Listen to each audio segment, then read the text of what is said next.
In this video, we'll be learning about the database query using SQL, the weightage of which is 25 marks again in your CBSE board exam. Okay, so let us actually have a look towards the syllabus of this database query using SQL, जिसका आपका 25 marks का weightage है. Okay, so without wasting any time, let's start.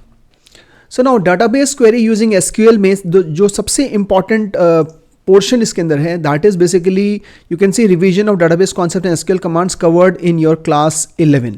मतलब आपने जो class 11 में cover किया है टॉपिक, सो ये चीज़ आपको ध्यान रखनी है कि हम लोग क्लास 11 का जो एसक्यूएल का पोर्शन है will be covering that, and then after that will be moving further with the 12th class portion. Now जब हम रिवीजन करते हैं database concept and SQL commands covered in class 11, तो उसमें हमारे पास ये सारे टॉपिक्स थे जो हमें अभी कवर करने पड़ेंगे, बिकॉज ये एग्जाम्स में 12th क्लास के जो बोर्ड एग्जाम में उसके अंदर आते हैं, कवर होते हैं. So will just quickly revise all the concepts of class 11th and then will start with the class 12th portion.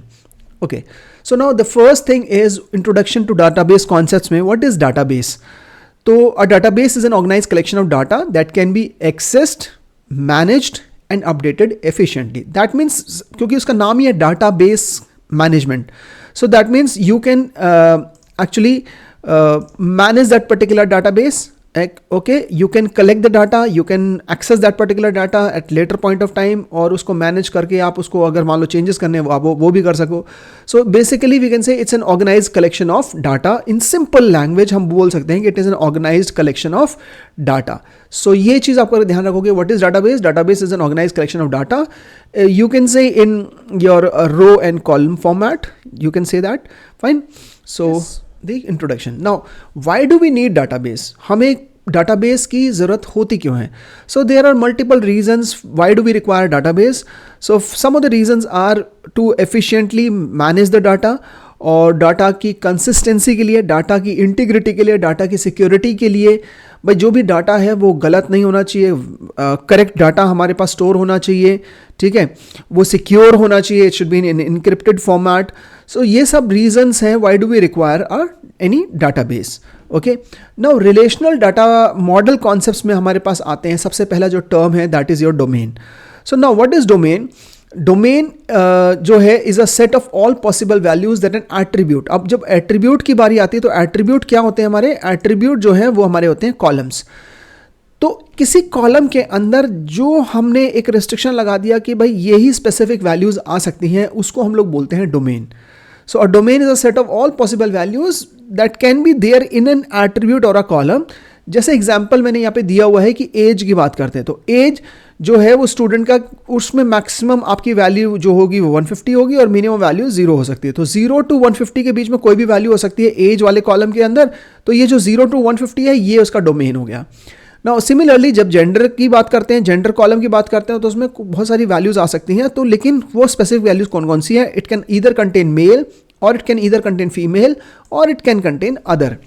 Okay, so these are the only values that can come in the gender. So that is उसका जो domain है gender column का वो है male, female, other. Similarly age column का जो domain है वो है 0 to 150 numeric values. Okay, so that is a domain. So domain is what? Basically a range of values that can be possible.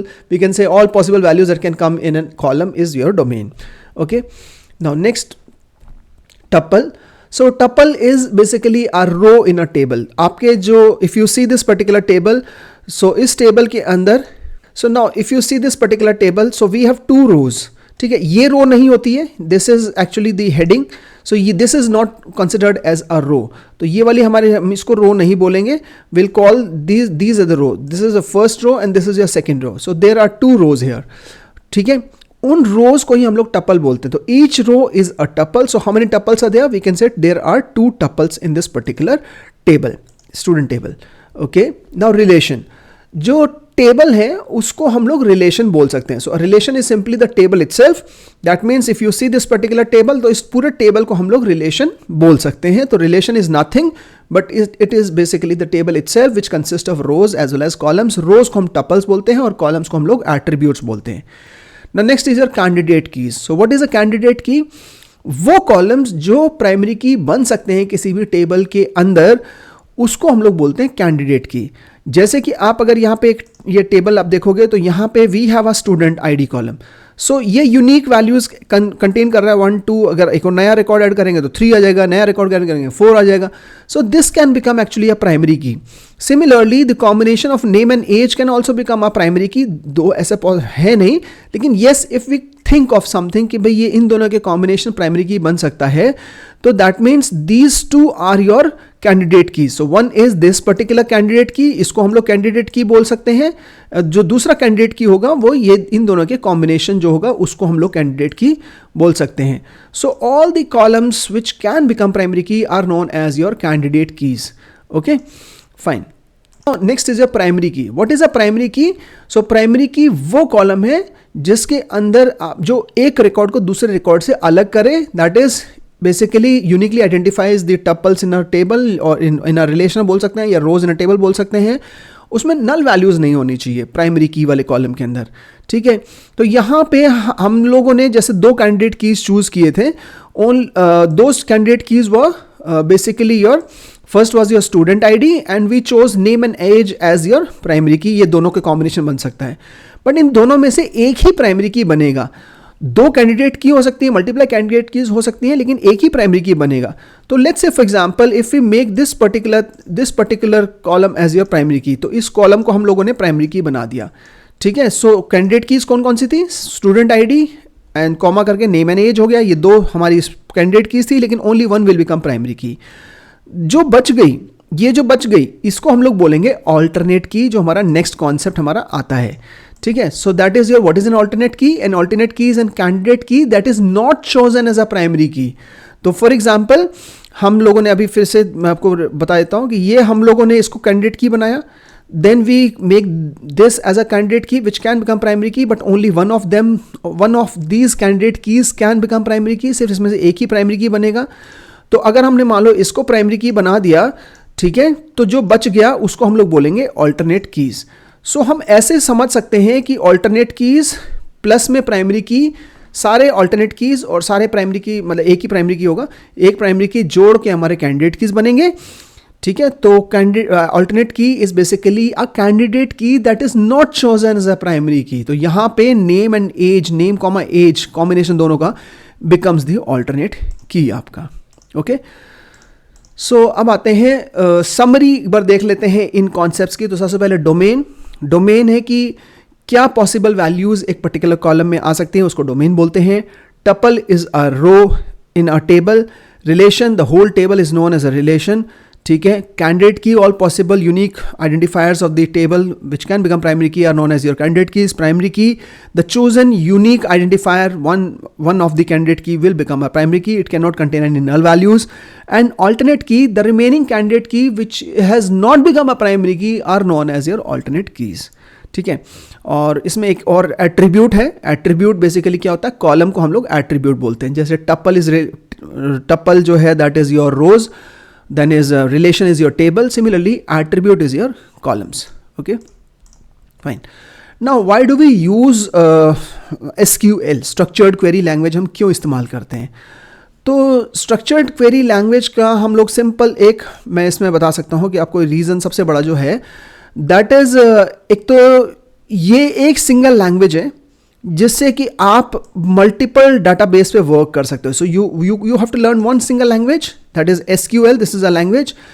Okay, MySQL is not a language, SQL is a language. आपको एक language का अगर आपको आती है तो you can work with most of the databases. You can work with Oracle, you can work with Microsoft SQL Server, you can work with MySQL, you can work with SQLite. So these are all databases, so you can work with all those databases.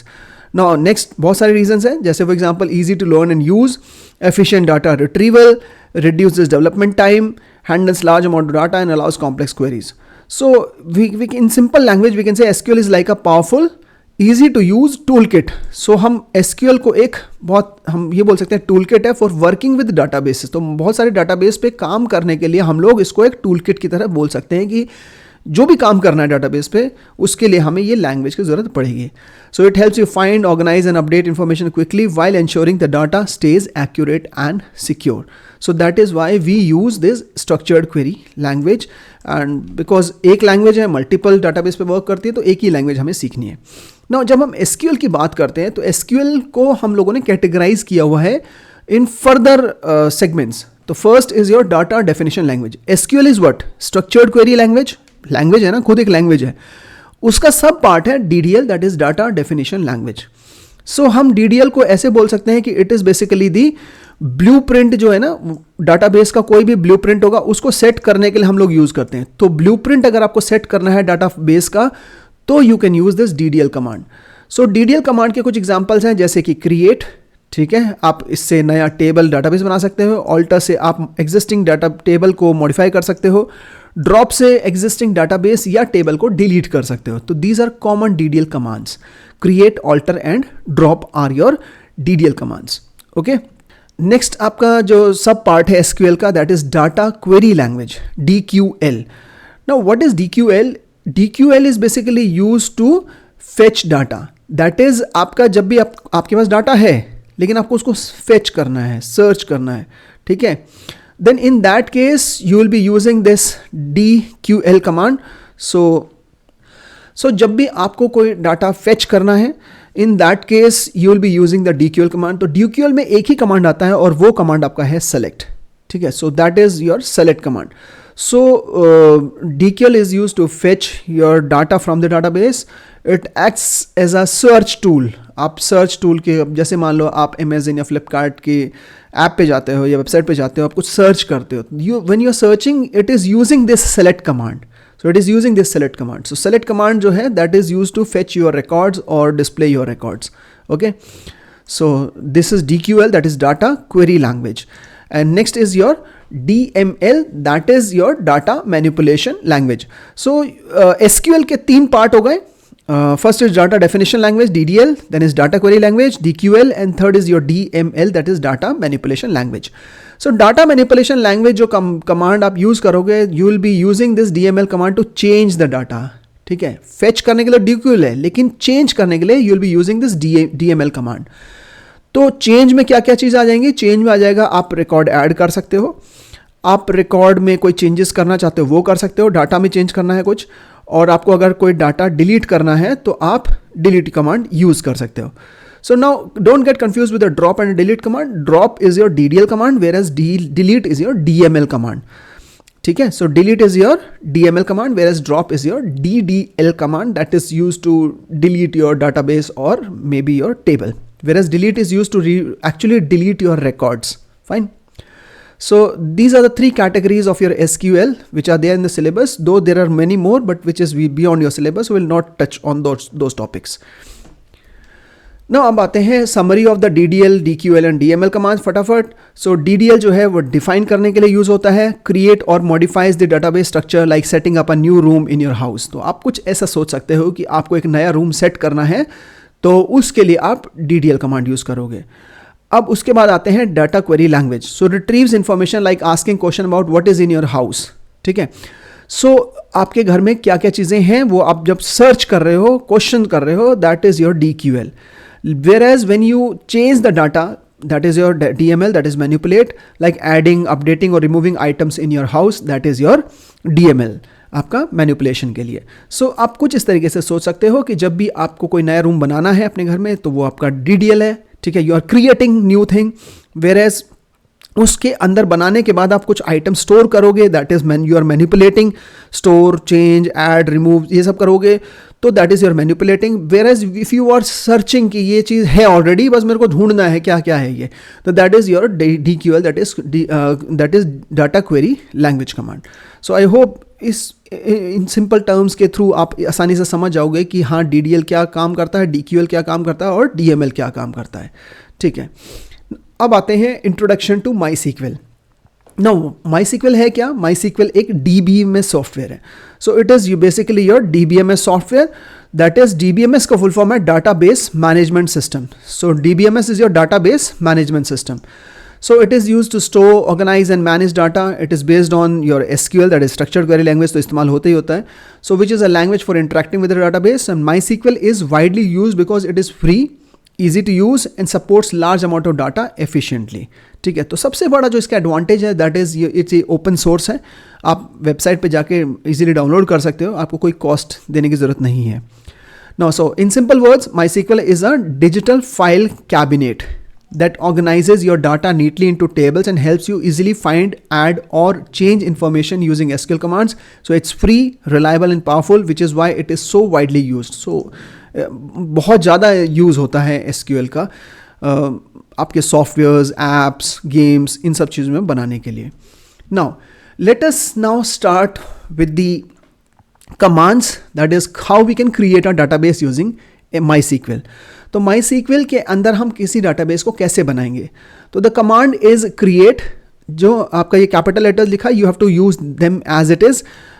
So MySQL is not case sensitive, आप small में लिखोगे तो भी ये work करेगा और capital में लिखोगे still it will work. So you just have to write create word, then database word, और डाटाबेस के बाद आपको एक डाटाबेस का नाम लिखना है जो आप बनाना चाहते हो। Now database का नाम, for example you want to create a database with the name of CBSE 2024.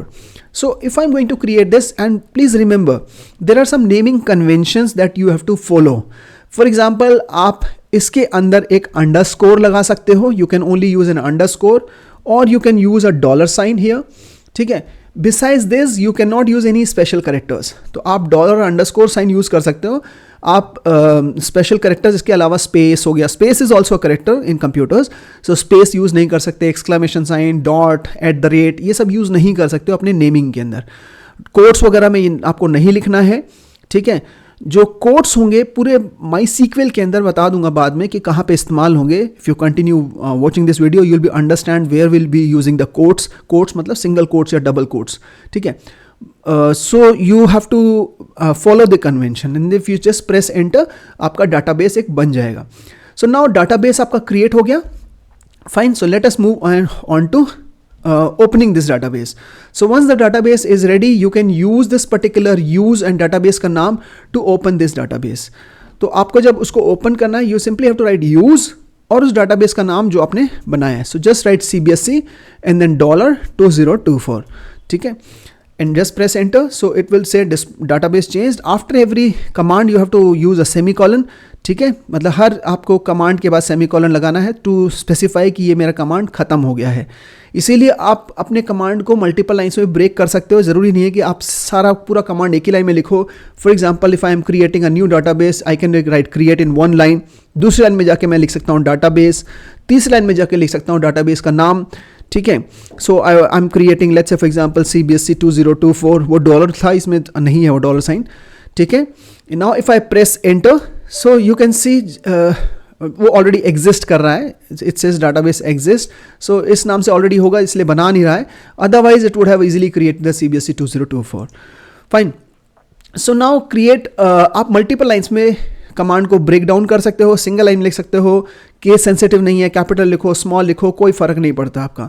बस आप ध्यान रखना कमांड जब भी आप लिख रहे हो तो आपको कोट्स यूज़ नहीं करने हैं, कोट्स स्पेसिफिक सिनेरियोज में यूज़ करने हैं, वो मैं आपको बताऊंगा बाद में, ठीक है। So we have learn two command, one is how we can create a database and second command is how we can open a database, fine.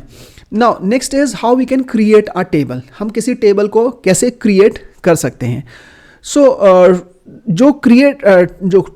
ये टेबल क्रिएट करने के लिए we have this particular syntax. If you see this, सबसे पहले आपका word आता है create word. So what will be using is will be using create, okay, then will write the word table और table का नाम। Let's say for example I am creating a table student, so I will write that student, fine.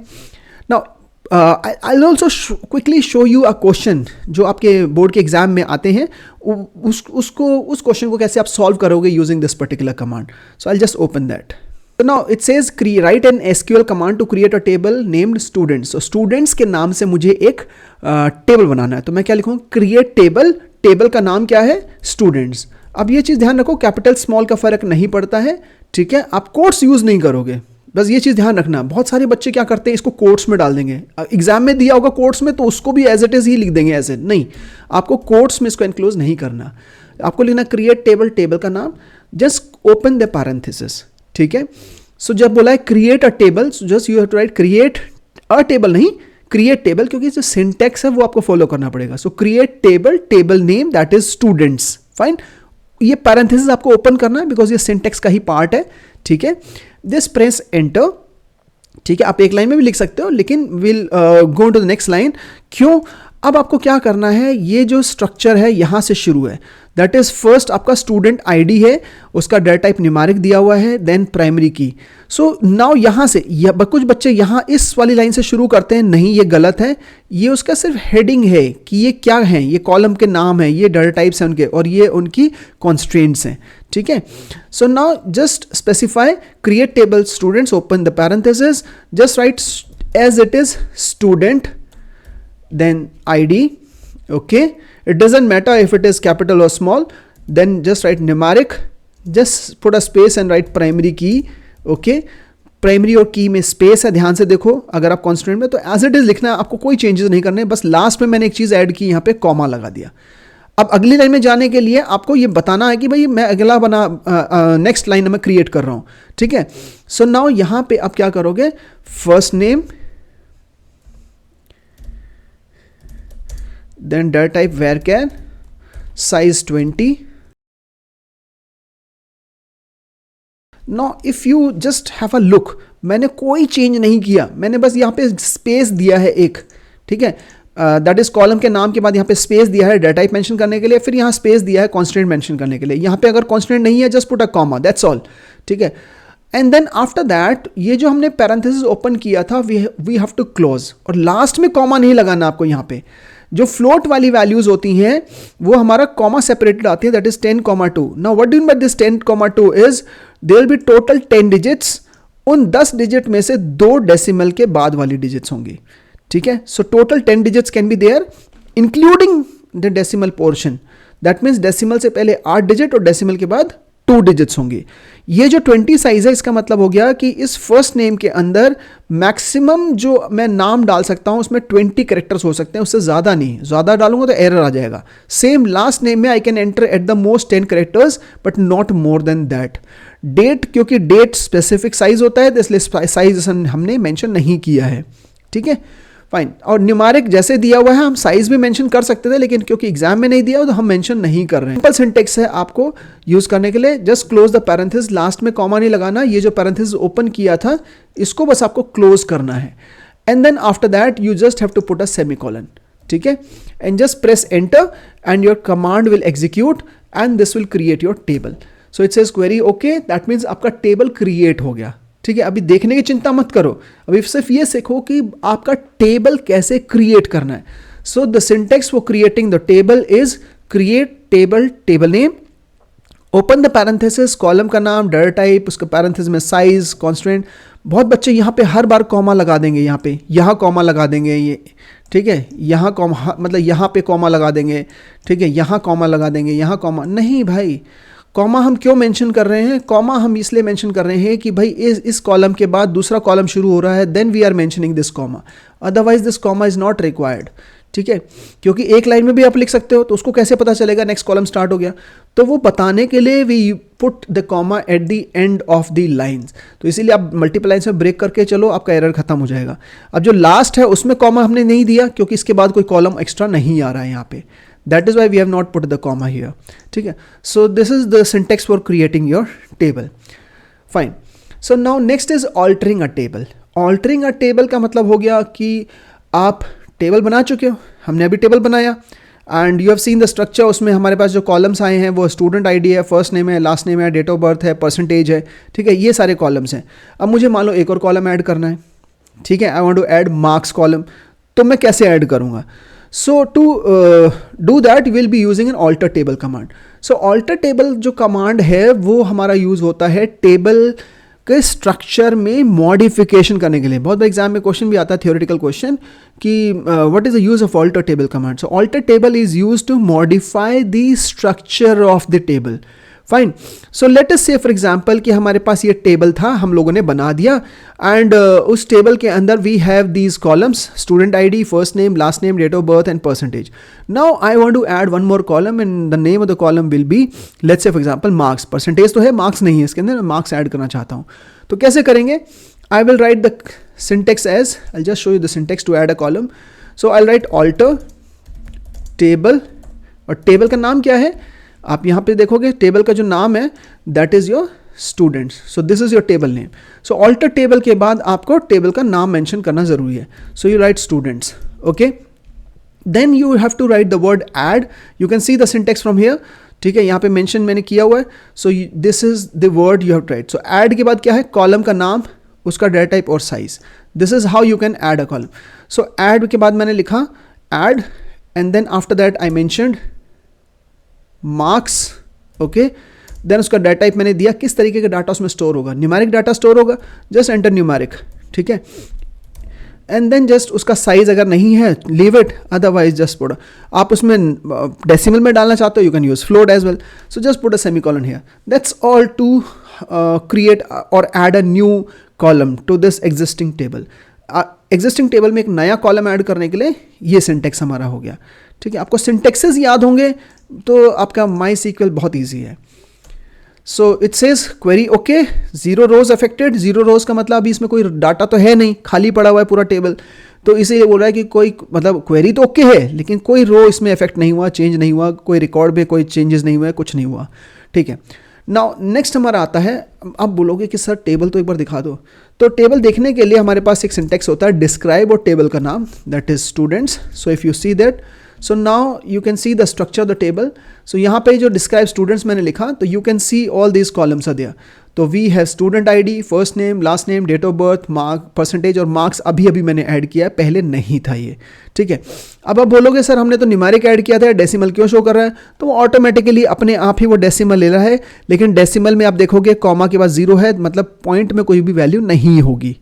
And that next alter table command is your deleting a column. मान लो किसी column को मैं delete करना चाहता हूँ, तो अगर अभी एग्जिस्टिंग टेबल देखोगे स्टूडेंट्स, तो उसमें हमारे पास स्टूडेंट आईडी है, फर्स्ट नेम है, लास्ट नेम है, डेट ऑफ बर्थ है, परसेंटेज है, मार्क्स है. मैं परसेंटेज को डिलीट कर देता हूँ. ठीक है, परसेंटेज जो कॉलम है मैं उसको डिलीट करना चाहता हूँ. तो कैसे करेंगे? सिंटेक्स देखो आप यहाँ से, अगर आपको सिंटेक्स याद है तो आप बड़े आसानी से कमांड लिख लोगे. तो मुझे परसेंटेज कॉलम डिलीट करना है तो मैं लिखूंगा ऑल्टर टेबल, टेबल का नाम स्टूडेंट्स है, ड्रॉप लिखूंगा, एक लाइन में भी लिख सकते हो, मल्टीप्लाई में भी कोई दिक्कत नहीं है. ड्रॉप और कॉलम का नाम that is percentage and semicolon. So alter table, table name, drop, percentage, semicolon. इसमें अब डाटा टाइप और साइज नहीं आएगा क्योंकि हमें तो डिलीट करना है, तो बताने की जरूरत ही नहीं आपको. So that's all. आपका जो कॉलम होगा वो डिलीट हो गया होगा. Now if I just write describe and then the table name that is students, now you can see we don't have percentage here. पहले मार्क्स से पहले परसेंटेज कॉलम था यहाँ पे, लेकिन अब आपको डिस्प्ले नहीं हो रहा होगा. यहाँ पे डाटा डेट ऑफ बर्थ के बाद सीधा मार्क्स आ गया, इन दोनों के बीच में हमारे पास था percentage. So now that is being deleted. Fine. So now next आपका जो ऑल्टर टेबल कमांड है that is to modify the existing column. मान लो किसी कॉलम का साइज मैं चेंज करना चाहता हूँ या डाटा टाइप चेंज करना चाहता हूँ, तो कैसे करेंगे? नाउ इसके लिए लेट अस कंसिडर कि हमारे पास लास्ट नेम में जो ये डाटा टाइप दिया हुआ है वेर कैर, उसका हमने साइज दिया हुआ है 10. So let us increase this size to 30. मुझे इसका साइज चेंज करके 30 करना है. ठीक है, तो हम कैसे करेंगे? So in that case I write the command as, you will have to write alter table, table name that is students, and then after that you have to write the word modify. Modify के बाद किस column में करना है? So if you see the syntax here, so आपको syntax अगर ध्यान है तो you can easily write the command. So first you have to mention the column name कि किस कॉलम का चेंज करना है. खाली मॉडिफाई के बाद वेर कर नहीं लिखोगे ना आप, वरना तो वो समझ नहीं पाएगा. So you have to mention the column name that is last name, and then उसके बाद डाटा टाइप. अगर आप डाटा टाइप चेंज नहीं करना चाहते कोई बात नहीं, यहाँ पे न्यू लिखा हुआ है, लेकिन अगर आप चेंज नहीं करना चाहते हो पुराना ही लिख दो, कोई दिक्कत नहीं है. And then new size that is 30 and a semicolon.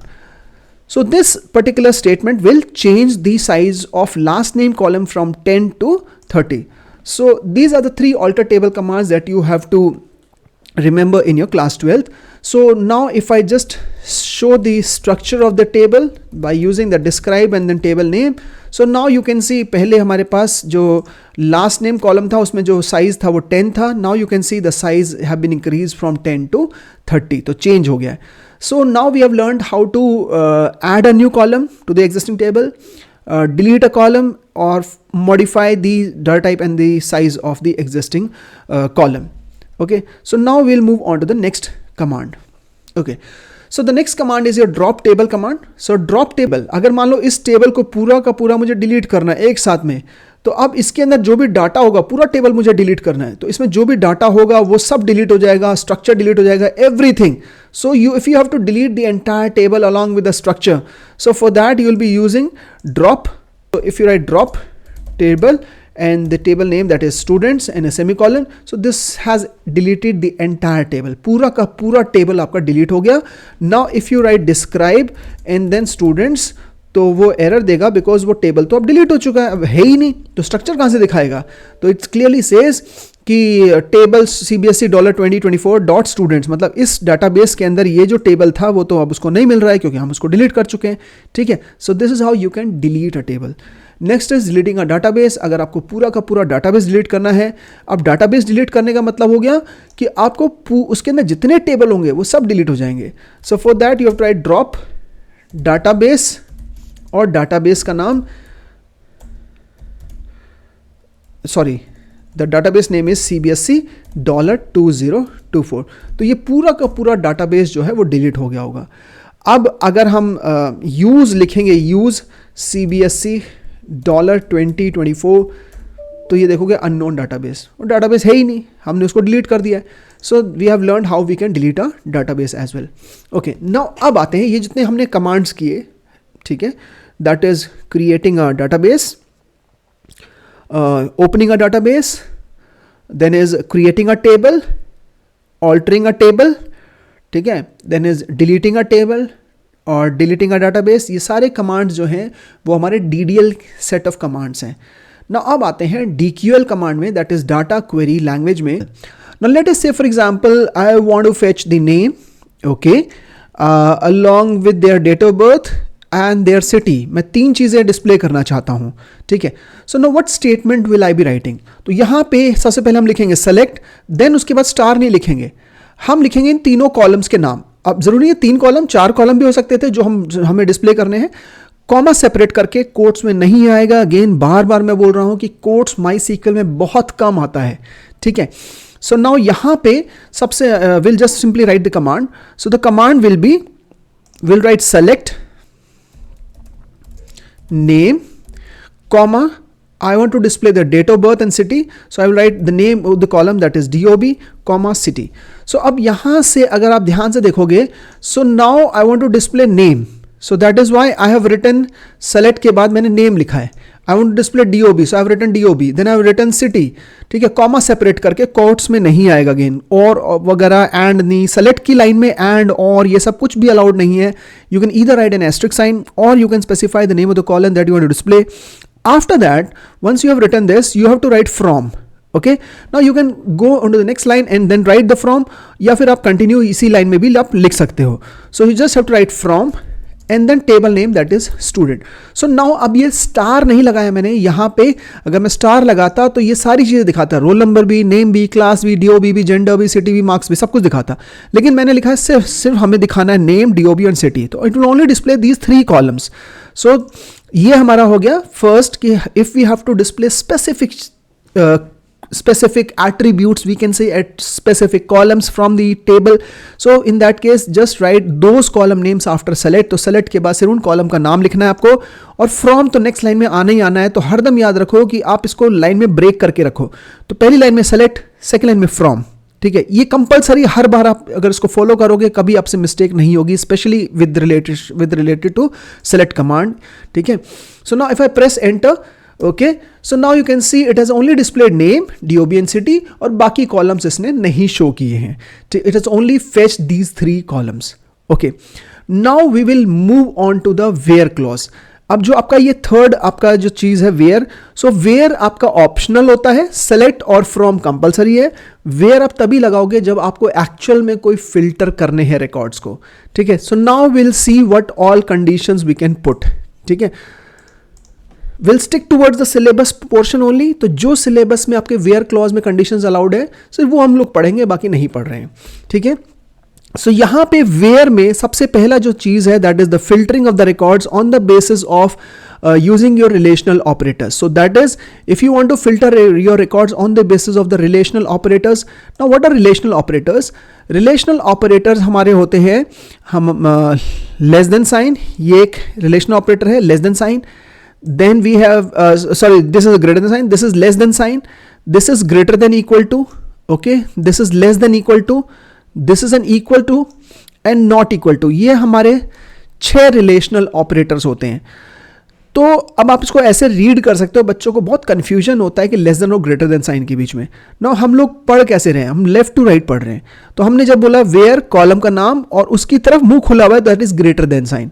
So whenever you see this particular thing, then this is your greater than sign. तो ये हरदम आपका माई सीक्वल में this will always be your greater than sign. ठीक है. So please do remember that this is your greater than sign. We'll move further and I'll open the table here. Okay, so I'll just show all the records from here, the table, that is select star from student. Okay, this is my entire table.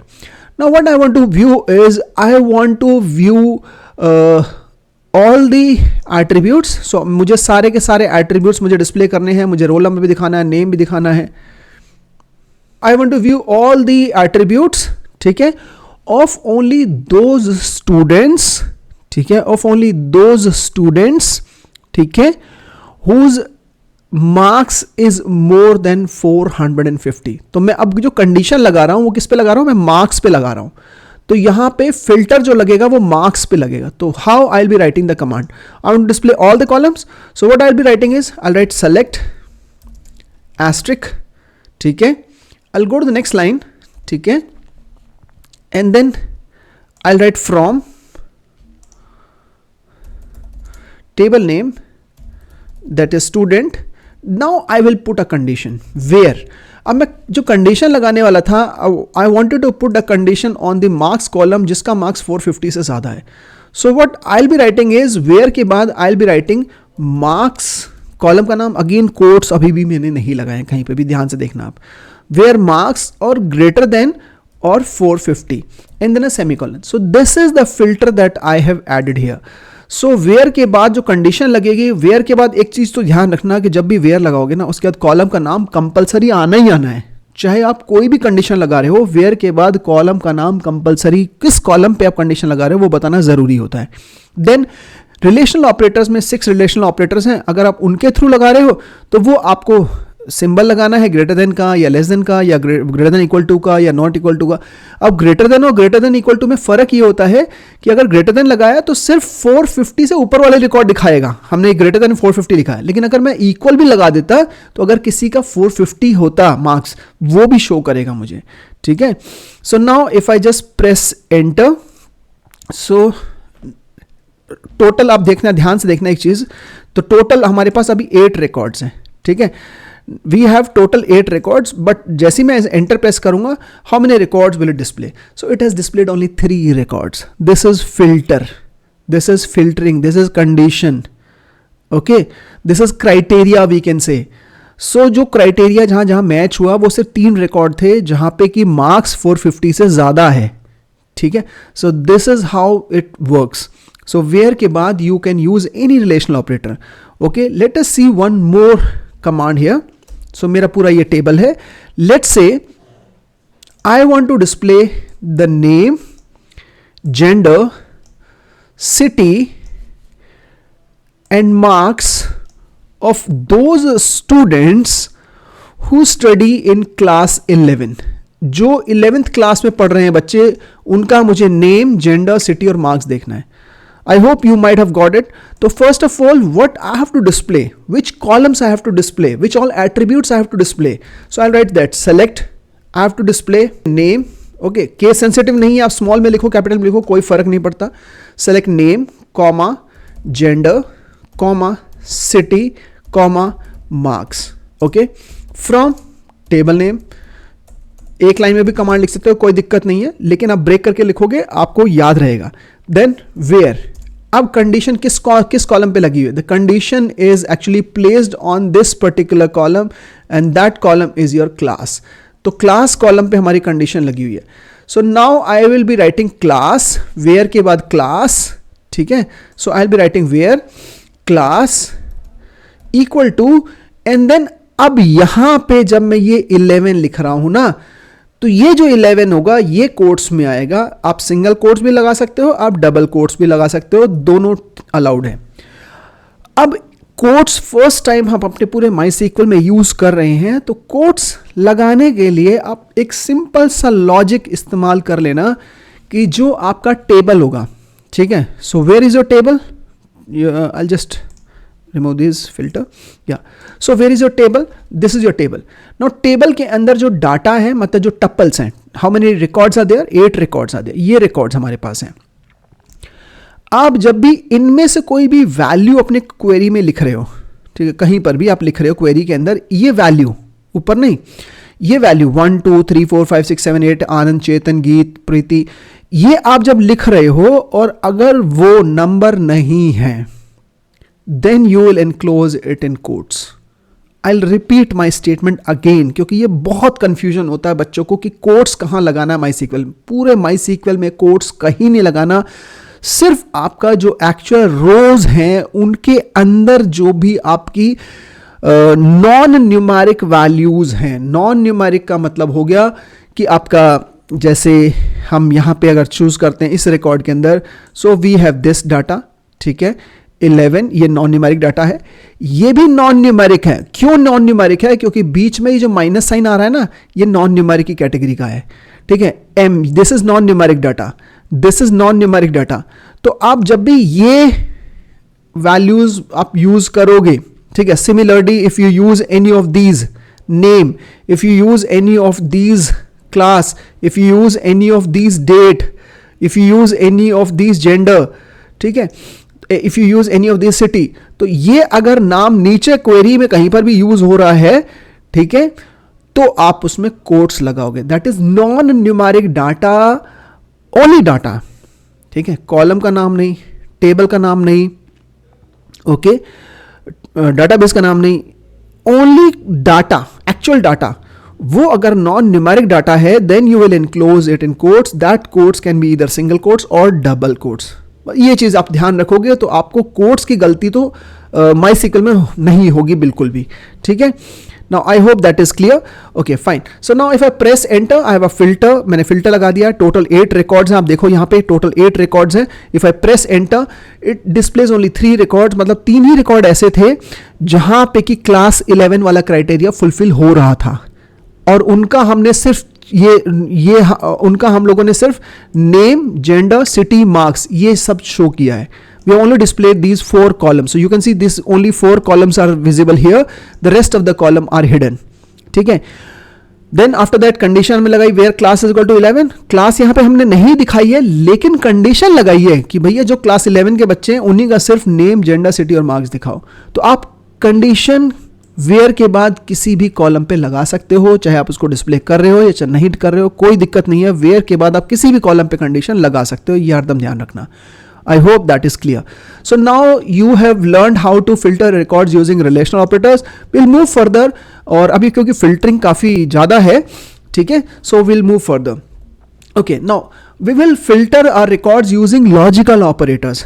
Now there are 2 logical operators. First logical operator is your add. आपका जो पहला logical operator है वो आपका है add, और दूसरा logical operator है वो आपका है और. ये जो लॉजिकल ऑपरेटर्स होते हैं ये किस लिए हम लोग यूज करते हैं? We use the logical operators to join multiple conditions. 2 या 2 से ज्यादा कंडीशन अगर आप लगाना चाहते हो तो आप लगा सकते हो. मल्टीपल, बार बार वेयर नहीं लिखना, वेयर तो एक ही बार आएगा क्लॉज आपकी पूरी सेलेक्ट कमांड में, लेकिन आप कंडीशंस मल्टीपल लगा सकते हो by using an and clause or clause. ठीक है, these are 2 logical operators that you can use. Now we'll come back to the, so I'll show you the entire table first. ये मेरी पूरी की पूरी टेबल है. अब मैं यहाँ पे एक सारी रिकॉर्ड, मतलब सारे कॉलम शो करना चाहता हूँ. I want to view all the columns, ठीक है, of students who study in class 12th. पहली कंडीशन होगी जो क्लास 12th के बच्चे हैं और बॉयज हैं. क्लास 12th के बच्चे और बॉयज, मतलब मैं 2 चीजों पे कंडीशन लगा रहा हूं, क्लास और जेंडर पे. ठीक है. So now in that case what I can do, I'm not putting a filter on the columns. तो select के बाद I'll be using star. So I'll be using an asterisk sign. So select star from the table name, that is student, and then I will be putting a condition where, ठीक है. तो मैं पहले लिखूंगा class equal to, and then अब क्योंकि ये non numeric value है 12, I be enclosing it in quotes. आप कैपिटल स्मॉल कैसे लिख सकते हो, फिर भी फेच करेगा, कोई दिक्कत नहीं है इसमें. अब यहां पे एक चीज आप याद रखना, if you are putting a condition on both the things कि क्लास 12th होनी चाहिए और जेंडर मेल होना चाहिए, दोनों ही होना चाहिए, ठीक है, then you have to put AND. So AND is a logical operator which fetches the records by matching the condition on all the columns that you have mentioned. तो मतलब क्लास 12th होनी चाहिए उस रिकॉर्ड में, और उसका जो gender है वो मेल होना चाहिए. सो अब जो दोनों ट्रू होगा, only then it will display the record. So you can see here again, मैं जो M लिखा मैंने कोट्स में इनक्लोज किया because it is again a non numeric value. Fine. Now if I'll put a semicolon here and press enter, so it will only, so total 8 records are there. Let us try to find out कि class 12 और gender male कहाँ पर है. So now class 12 यहाँ पर है, class 12 यहाँ पर है, so 3 हमारे पास class 12 है, लेकिन यहाँ पे हमारे पास female है, यहाँ पे male है. तो that means जब मैंने and लगाया यहाँ पे, when I have enclosed this and, so जब मैंने यहाँ पे and लगाया, तो that means ये दोनों चीज़ें कहाँ पर है. एक तो इस रिकॉर्ड में है 12 and M, और एक सनियाल वाले रिकॉर्ड में है 12 and M. 12 और F इसके अंदर आपका यहाँ पे M मैच नहीं कर रहा, तो यहाँ पे मैच नहीं कर रहा है, तो इट विल नॉट डिस्प्ले. एक तो ट्रू है, यहाँ पे क्लास 12 तो है, लेकिन यहाँ पे जेंडर मेल नहीं है. So it will only display those two records where both the things are there. So and जब लगाओगे तो जहां पे क्लास 12 भी होना चाहिए और जेंडर मेल भी होना चाहिए एक ही रिकॉर्ड के अंदर, only those records will be displayed. ठीक है. Now if I press enter, the record of Chetan and Sanyal should be displayed. तो यहां पे चेतन और सन्याल का रिकॉर्ड आएगा, बाकी रिकॉर्ड नहीं आए. Now let us try to change the command, और यहां पे अगर मैं और लगा देता हूं, ठीक है, इफ आई पुट एन और. अब और क्या करेगा, और का मतलब ये हो गया कि आप मतलब या तो 12 हो या जेंडर मेल हो. तो लेट अस ट्राई टू सी कि 12 कहाँ पे है. तो 12 एक तो यहाँ पर है, ठीक है. So we have a 12 here, एक तो 12 ये रहा, एक 12 ये रहा, एक 12 ये रहा, ठीक है. और आपका M कहाँ पे और लगाया ना, तो M यहाँ पर है, M यहाँ पर है, M यहाँ पर है, M यहाँ पर है. रोज तो रिपीट नहीं होंगे, सो दैट मीन्स आनंद का रिकॉर्ड दिखाएगा, ठीक है. So that it will display first Anand record, क्योंकि एक भी कंडीशन ट्रू होगी ना, या तो क्लास या जेंडर, दोनों से कोई भी एक ट्रू हो गया तो दिखाएगा. चेतन का भी रिकॉर्ड दिखाएगा, देन गीत का नहीं, क्योंकि दोनों में से कोई भी मैच नहीं कर रहा. देन प्रीति का रिकॉर्ड भी दिखाएगा, सन्याल का रिकॉर्ड भी दिखाएगा, निशांत का रिकॉर्ड भी दिखाएगा. सो और के केस में either of them must match, या तो क्लास मैच करनी चाहिए, जेंडर मैच करना चाहिए. So now how many records will display, 1 2 3, ठीक है, 4 5 रिकॉर्ड्स विल बी डिस्प्लेड. अगर मैं बीच में और लगा देता हूं तो ये आपको डिफरेंस पता चल जाएगा कि एंड और में फर्क क्या है. एंड में both the condition must match, or में either of the condition can match, ठीक है. So now if I go to the end and press enter, ये 5 रिकॉर्ड उसने फेच किए. So now I hope this logical operator का भी आपको clarity हो गई. ये चीज ध्यान रखना, एक चीज और बच्चे बड़ी गलती करते हैं. अगर मान लो मैं सारे रिकॉर्ड्स को दोबारा से फेच करता हूं, और अगर मैं चाहता हूं कि जो भी आगरा और मुंबई के बच्चे हैं मुझे से वो देखने हैं, मुझे आगरा और मुंबई के.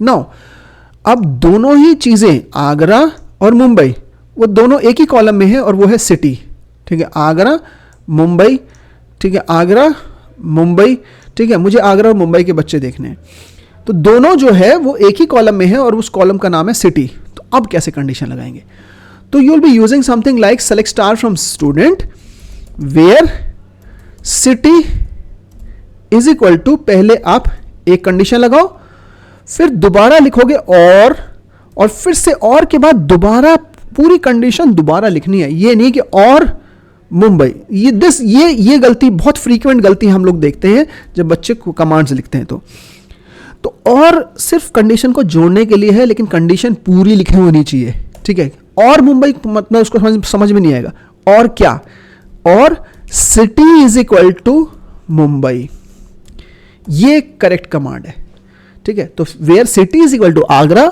और city is equal to Mumbai. अब यहां पे एंड लगाएंगे तो एक ही स्टेटमेंट मतलब एक ही रो में दोनों चीज तो पॉसिबल है नहीं, तो एक भी रिकॉर्ड नहीं दिखाएगा। तो जनरली जब एक ही कॉलम पे मल्टीपल वैल्यूज मेंशन होती हैं तो we use or instead of and, ये भी आप ध्यान रखना, ठीक है। So now if I press enter where city is equal to Agra or city is equal to Mumbai, so ये 4 रिकॉर्ड्स दिखाएगा, आनंद, चेतन, गीत और प्रीति का। So now you can see it has displayed these 4 records. Fine. So I hope these logical operators both and or are clear to you. इसमें and और or के साथ में ना एक रेंज वाली वैल्यू भी देखते हैं हम लोग, ठीक है। फिर इसको कवर अप करके आगे बढ़ेंगे। सो let us say for example मैं एक रेंज देता हूँ, मैं बोलता हूँ जिन बच्चों के मार्क्स 400 और 500 के बीच में है, 400 और 500 के बीच में, ठीक है। तो it should be more than 400 but less than 500। तो हम कैसे कंडीशन लगाएंगे? So will use select star from student where, अब दोनों मार्क्स पे कंडीशन है, क्योंकि मैंने बोला the marks should be between 400 to 500, so I will be writing marks greater than equal to 400 and marks less than equal to 500। And मैंने इसलिए लगाया कि दोनों चीजें मैच करेगा वो, ठीक है। It should match both of the things. So when you are putting a range so you have to put an and. Reason is, अब जैसे मान लो मैंने बोला marks greater than equal to 400 और यहां और लगा दिया, अब वो 400 से ज्यादा 700 भी हो सकता है, तो कंडीशन तो एक भी ट्रू होगी तो वो दिखा देगा, तो गलत हो जाएगा। तो when you are putting a range you have to put an and instead of or. तो यहां पर रेंज के लिए you will be putting and instead of an or as a logical operator. तो अब ये क्या करेगा, वो चेक करेगा कि इन दोनों के बीच में है या नहीं है, और दोनों ट्रू होना चाहिए ना, तभी तो 400 और 500 के बीच में दिखाएगा। और अगर 400 है तो भी दिखाएगा, 500 है तो भी दिखाएगा, क्योंकि हमने इक्वल साइन भी लगा रखा है। So if we see how many records are there, we just have to press enter, so you'll be able to see all the records where the marks is between 400 and 500. So these are the 5 students whose marks is between 400 and 500. Fine. So now I hope this logical operator portion is clear to you. Now we'll move further with filtering of records using the between clause. Again range के लिए ना, जैसे अभी हम लोगों ने 400 और 500 किया ना, तो एक तो ये लॉजिकल ऑपरेटर आप यूज कर ही सकते हो, लॉजिकल ऑपरेटर प्लस में रिलेशनल ऑपरेटर्स, आप बिटवीन भी यूज कर सकते हो। बिटवीन जो होता है वो स्पेसिफिकली रेंज के लिए यूज होता है। तो बिटवीन का जो सिंटेक्स है ना, अगर आप देखोगे बिटवीन का syntax, it is basically what you have to write, between के बाद पहले कॉलम का नाम आएगा, देन बिटवीन वर्ड आएगा। अब ग्रेटर देन इक्वल टू वगैरह नहीं आया, ये स्पेशल क्लॉज है, मतलब फिल्टरिंग के लिए बिटवीन जो होता है वो स्पेशल है। सो बिटवीन के बाद पहली वैल्यू आएगी, एंड लगाना है, पूरा एंड ए एंड डी लिखना है, शॉर्ट नहीं एम्परसेंड साइन लगा दो, गलत हो जाएगा। सो कॉलम का नाम between first value and second value, that is 400 and 500 के बीच का मुझे देखने marks. So I be using marks between 400 and 500। Query लिखी थी, हम इसको दोबारा से लिखते हैं यूजिंग दैट 400 एंड 500, ठीक है। Okay, so select star from student where, अब हम लिखेंगे मार्क्स बिटवीन 400 एंड 500। जब आप बिटवीन लगा रहे हो तो आपको ग्रेटर देन, लेस देन ये सब साइन लगाने की जरूरत नहीं है, आप डायरेक्ट लिख सकते हो वैल्यूज, फर्स्ट वैल्यू मतलब लोअर वैल्यू एंड करके हायर वैल्यू। एंटर प्रेस करोगे you will get the same 5 records. Okay, now let us say this is my entire table. Between generally numeric values के लिए आता है, नंबर 1। दूसरा date के लिए भी हम लोग यूज करते हैं कई बार। Now let's say for example कि I want to know, I want to fetch the records from the student table who were born in 1995. जो 1995 में बॉर्न हुए थे मुझे उनके रिकॉर्ड्स देखने हैं। तो अब मेरी जो कंडीशन है वो जनरली हमारी डेट ऑफ बर्थ पे। अब बोलोगे अब ऐसे कैसे देखेंगे कि भाई 1995, तो अब कंडीशन लगानी है तो कैसे लगाएंगे, क्योंकि there are multiple dates here और 1995 की बहुत सारी डेट्स हैं, तो अब कैसे कंडीशन लगाएंगे एक। तो what you can use is you can use select star from student where। अब कंडीशन किस पे है, where के बाद कॉलम का नाम जरूर आता है, that is DOB। बिटवीन, ठीक है, अब बिटवीन मैंने लगा दिया, तो अब इसमें कौन सी डेट आएगी, अगेन कोट्स में आएगी क्योंकि ये नॉन न्यूमेरिक वैल्यू है, तो you will write the date 1995-01-01। तो मतलब जिनकी डेट ऑफ बर्थ 1 जनवरी 1995 एंड 1995 12/31 मतलब इसके बीच की है वो दिखा दो। सो मतलब हम लोगों ने दो डेट चुन ली क्योंकि 1995 में जो बॉर्न हुए उनके रिकॉर्ड्स हमें फेच करने हैं। सो उसके लिए हम लोगों ने कंडीशन लगा दी कि जो 1 जनवरी 1995 और 31 दिसंबर 1995 के बीच में बॉर्न हुए इंक्लूडिंग 1 जनवरी एंड 31 दिसंबर, वो मुझे शो कर दो। सो सारे वो रिकॉर्ड्स दिखा देगा जिनकी डेट ऑफ बर्थ इनके बीच में है, दैट मीन्स जो 1995 में बॉर्न हुए हैं। सो बिटवीन हम लोग न्यूमेरिक वैल्यूज के लिए लगा सकते हैं as well as date values के लिए भी लगा सकते हैं। So there are 4 students who are born in 1995। सो बिटवीन हम लोग डेट के साथ भी लगा सकते हैं, लेकिन ध्यान रखना जब आप डेट लगा रहे हो तो date must be enclose in quotes, number 1। दूसरा, जो डेट का फॉर्मेट होगा वो हरदम यही होगा, पहले ईयर आएगा, डैश आएगा, डैश या फिर स्लैश भी आ सकता है, ठीक है। Instead of dash you can even put a slash also, that's okay, ठीक है। यही दो फॉर्मेट हमारे पास है, तो उसके बाद स्लैश या डैश आ सकता है, देन आपका मंथ और डैश करके डे लास्ट में। सो एक बार मैं स्लैश के साथ भी आपको कमांड लिख के दिखा देता हूँ। So let's say for example I change this dash to slash, ठीक है। आई इवन चेंज दिस as well as this one, press enter, same output आ रहा है। So you can either use a forward slash or minus sign in between those, मतलब dash आप जिसको बोलते हो तो वो आप use कर सकते हो। Fine. So now we have learned the between clause as well, and the last filtering is basically using is null or is not null. Okay. So is null or is not नल के लिए same table हम जो use कर रहे हैं। Now let's say for example I want to view the records of the student whose city is not entered, जिनका city enter ही नहीं हुआ। अब कैसे पता चलेगा कि सिटी एंटर हुआ या नहीं हुआ? सिटी अगर एंटर नहीं हुआ है तो वहां पे नल शो करेगा। If it is not entered it will display null, ठीक है। So you can see this 3 nulls are there, so that means यहाँ पे एंटर नहीं हुआ है। अब नल पे जो कंडीशन होती है ना, वो हम कुछ इस तरीके से नहीं लगा सकते कि select star from student and then we can write where and then after that, क्योंकि कंडीशन सिटी पे है तो हमने सिटी लिखा equal to null. This is wrong, ये गलत कमांड है, ठीक है। सो ये आपको आउटपुट नहीं देगा, this is wrong. If I now press enter, just अगर मैं अभी इसमें एंटर प्रेस करूंगा तो it will display empty set, लेकिन एक्चुअल में तो नल है ना, फिर भी कुछ भी नहीं दिखा रहा। तो जब भी आप नल के साथ कंडीशन लगाते हो तो हरदम ध्यान रखना कि आपको लगाना है वेयर, कॉलम का नाम, उसके बाद लिखना इज नल जब आप एंटर नहीं हुआ है डाटा उसको चेक करने के लिए। So now this is the correct one, ठीक है। Similarly the opposite of null is not null. आप ये देखना चाहते हो कौन कौन सी सिटी एंटर हुई है, किन किन बच्चों की सिटी एंटर्ड है, तो you'll write is not null, space है बीच में, is null or is not नल। तो जब भी नल पे कंडीशन लगानी है तो इज वर्ड आएगा ही आएगा, ठीक है। ये चीज ध्यान रखना, आप इक्वल ना लगाओगे तो that is wrong filter. Fine, so filtering is covered now. So last is your data manipulation. This is the last part of your class 11 revision. तो देख रहे हो क्लास 11 का कितना पोर्शन आता है आपका पूरा MySQL का, सो बहुत इंपॉर्टेंट है। So now first command is basically your, if we just, I'll show you the entire table.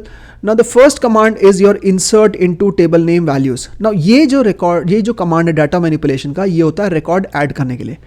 If you can see we have 8 records, मुझे एक नए बच्चे का record add करना है। अब now मुझे देखना नहीं है, जो डाटा क्वेरी लैंग्वेज है वो सेलेक्ट कमांड यूज कर रही है, लेकिन डाटा मैनिपुलेशन में वी आर आइदर एंटरिंग, मतलब चेंजेस करने के लिए, ऐड करना है, अपडेट करना है, डिलीट करना है, तो we use this insert update delete commands. तो यहाँ पे मुझे एक नया रिकॉर्ड ऐड करना है, then the command will be insert into table name that is student, then you'll write the word values. ये सिंटेक्स का पार्ट है, वैल्यूज ये आपको लिखना ही लिखना है। कुछ बच्चे इसको मिस कर देते हैं, डायरेक्ट पैरेंथेसिस लगाते हैं, ये गलत है। सो आपको वैल्यूज लिखना है और फिर ब्रैकेट के अंदर आपको कॉलम की सारी वैल्यूज लिखनी है। रूल वही रहेगा, non numeric values must be enclosed in quotes. मुझे रिकॉर्ड ऐड करना है, रोल नंबर 9 है, बच्चे का नाम क्या है, let's say for example Hemant, ठीक है, and then class 12th let's say, okay, you are seeing, देख मैंने जहां जहां नॉन न्यूमेरिक वैल्यू है मैंने कोट्स में डाला, 9 को मैंने कोट्स में नहीं डाला, ठीक है। देन उसका डेट ऑफ बर्थ, ठीक है, let's say for example 2004 dash, month is 12 and day is 1st, that is 1st December 2004, then comma, gender is M, then comma, city is let's say for example Mathura, okay, then comma, marks 450, okay, and then after that parenthesis last में आके आपको semicolon लगाना है, ठीक है। सो ये अब आप एंटर प्रेस करोगे, सो this will add a new record. Know if you view the record तो यू कैन सी दिस, तो इंसर्ट इनटू से आप एक नया रिकॉर्ड ऐड कर सकते हो। तो उसका सिंटेक्स है इंसर्ट इनटू, टेबल का नाम values, then within the parenthesis. अब एक चीज और ध्यान रखना कि पाइथन और माइस्क्ल में बच्चे बहुत कंफ्यूज होते हैं, आपका एक ही ब्रैकेट यूज होता है पूरे माइस्क्ल में और वो वाला है ये पैरेंथेसिस। ना तो हमारा कहीं कर्ली ब्रेसेस यूज होता है, ना हमारा स्क्वायर ब्रैकेट यूज होता है कहीं पर भी। We only use this parenthesis. Create table के टाइम पे, इंसर्ट इनटू के टाइम पे we use this only this parenthesis. Functions होंगे वो भी, उसमें भी यही ब्रैकेट यूज होगा। कर्ली ब्रेसेस और स्क्वायर ब्रैकेट कहीं पूरे माइस्क्ल में कहीं यूज नहीं होता, कोट्स कहीं यूज नहीं होता, सिर्फ आपके नॉन न्यूमेरिक वैल्यूज, बार बार बोल रहा हूं नॉन न्यूमेरिक वैल्यूज, ठीक है, जो ये डाटा है वहां पे यूज होता है। तो ये एक दो चीजें आप याद रखोगे तो आपकी मिस्टेक्स के चांसेस बहुत कम हो जाएंगे, ठीक है। So now we have added a record. So in record add करने के लिए इंसर्ट इनटू टेबल का नाम values and then you within the parenthesis you specify all the values separated by comma. That is how you can add a new record. Now next is, अगर आपको changes करने हैं, ठीक है, table के अंदर, तो you can use this update syntax. So the update syntax is your this one. You will first of all write update, ठीक है, पहले आप लिखोगे अपडेट, अपडेट के बाद आप लिखोगे टेबल का नाम। लेट्स से फॉर एग्जांपल इस टेबल में, स्टूडेंट टेबल में, यहां पे जो है सिटी है, यहां पे मैं अब एक्चुअल में कोई एक वैल्यू डालना चाहता हूं, ठीक है। I want to add a city for this particular student whose roll number is 2, जिसका रोल नंबर 2 है, उसकी मैं सिटी जो है वो let's say for example new Delhi करना चाहता हूं। तो कैसे करेंगे हम लोग? तो for that you will be writing the command as update first, so you'll be writing update first, then table का नाम that is student, then after that you'll write the word set। क्या चेंज करना है? city। क्या करनी है? New Delhi. Again value है non numeric, तो कोट्स में, ठीक है। किसकी करनी है? where roll no is equal to 2, ठीक है। So if I now press enter, तो उसने बोला query okay and 1 row affected, मतलब एक रो चेंज हुई है। So if I try to view all the records and if I show you the entire table now, so now you can see जो हमारा roll number 2 था, ये roll number 2 है, इसकी सिटी पहले नल थी, अब वहां पे न्यू दिल्ली आ गया है। So the syntax to change any value is your update, table का नाम, सेट, कॉलम का नाम is equal to new value, where और कंडीशन, ठीक है। Now last statement is your if you want to delete your record। अगर आपको records को डिलीट करना है, तो रिकॉर्ड्स को डिलीट करने के लिए the syntax is delete from, table का नाम, वेयर, कंडीशन। तो लेट्स से फॉर एग्जांपल ये लास्ट रिकॉर्ड मैंने 9 हेमंत का ऐड किया था, I want to delete this record. So I can write delete from, syntax याद रखना पड़ेगा आपको, टेबल का नाम, where, roll no is equal to 2, ठीक है। तो sorry, roll no is equal to 9, ठीक है। अगर मेरे को ये लिखना होता where name is equal to Hemant, तो I could have written name is equal to quotes में हेमंत, और जो मैंने 9 लिखा वो कोट्स में, क्योंकि वो न्यूमेरिक वैल्यू थी, तो name is equal to Hemant N S semicolon. So now if I press enter, query okay, 1 row affected, and now if I view the records, now you can see that 9th record is deleted, ठीक है। सो ये हमारा यहाँ तक पूरा class 11th का जितना भी पोर्शन था वो कवर अप हो चुका है।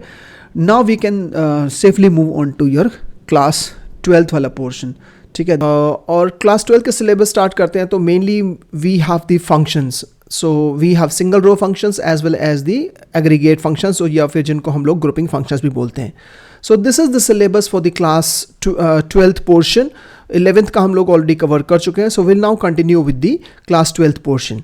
So you can take a screenshot of this particular screen so that you can जैसे जैसे हमारा टॉपिक कवर होते जाएंगे you can just tick a mark and then आपको कितना समझ में आया, कौन सा फंक्शन नहीं समझ में आया, you can just leave that and you can come back to that particular function again, और उसका पोर्शन आप दोबारा देख सकते हो, दोबारा समझ सकते हो. Okay, so let's start. So first we'll be learning about the math functions. So math functions में we have three functions: power, mod and round functions. So we'll start with the power function first. So power function की बात करते हैं तो उसका purpose क्या होता है?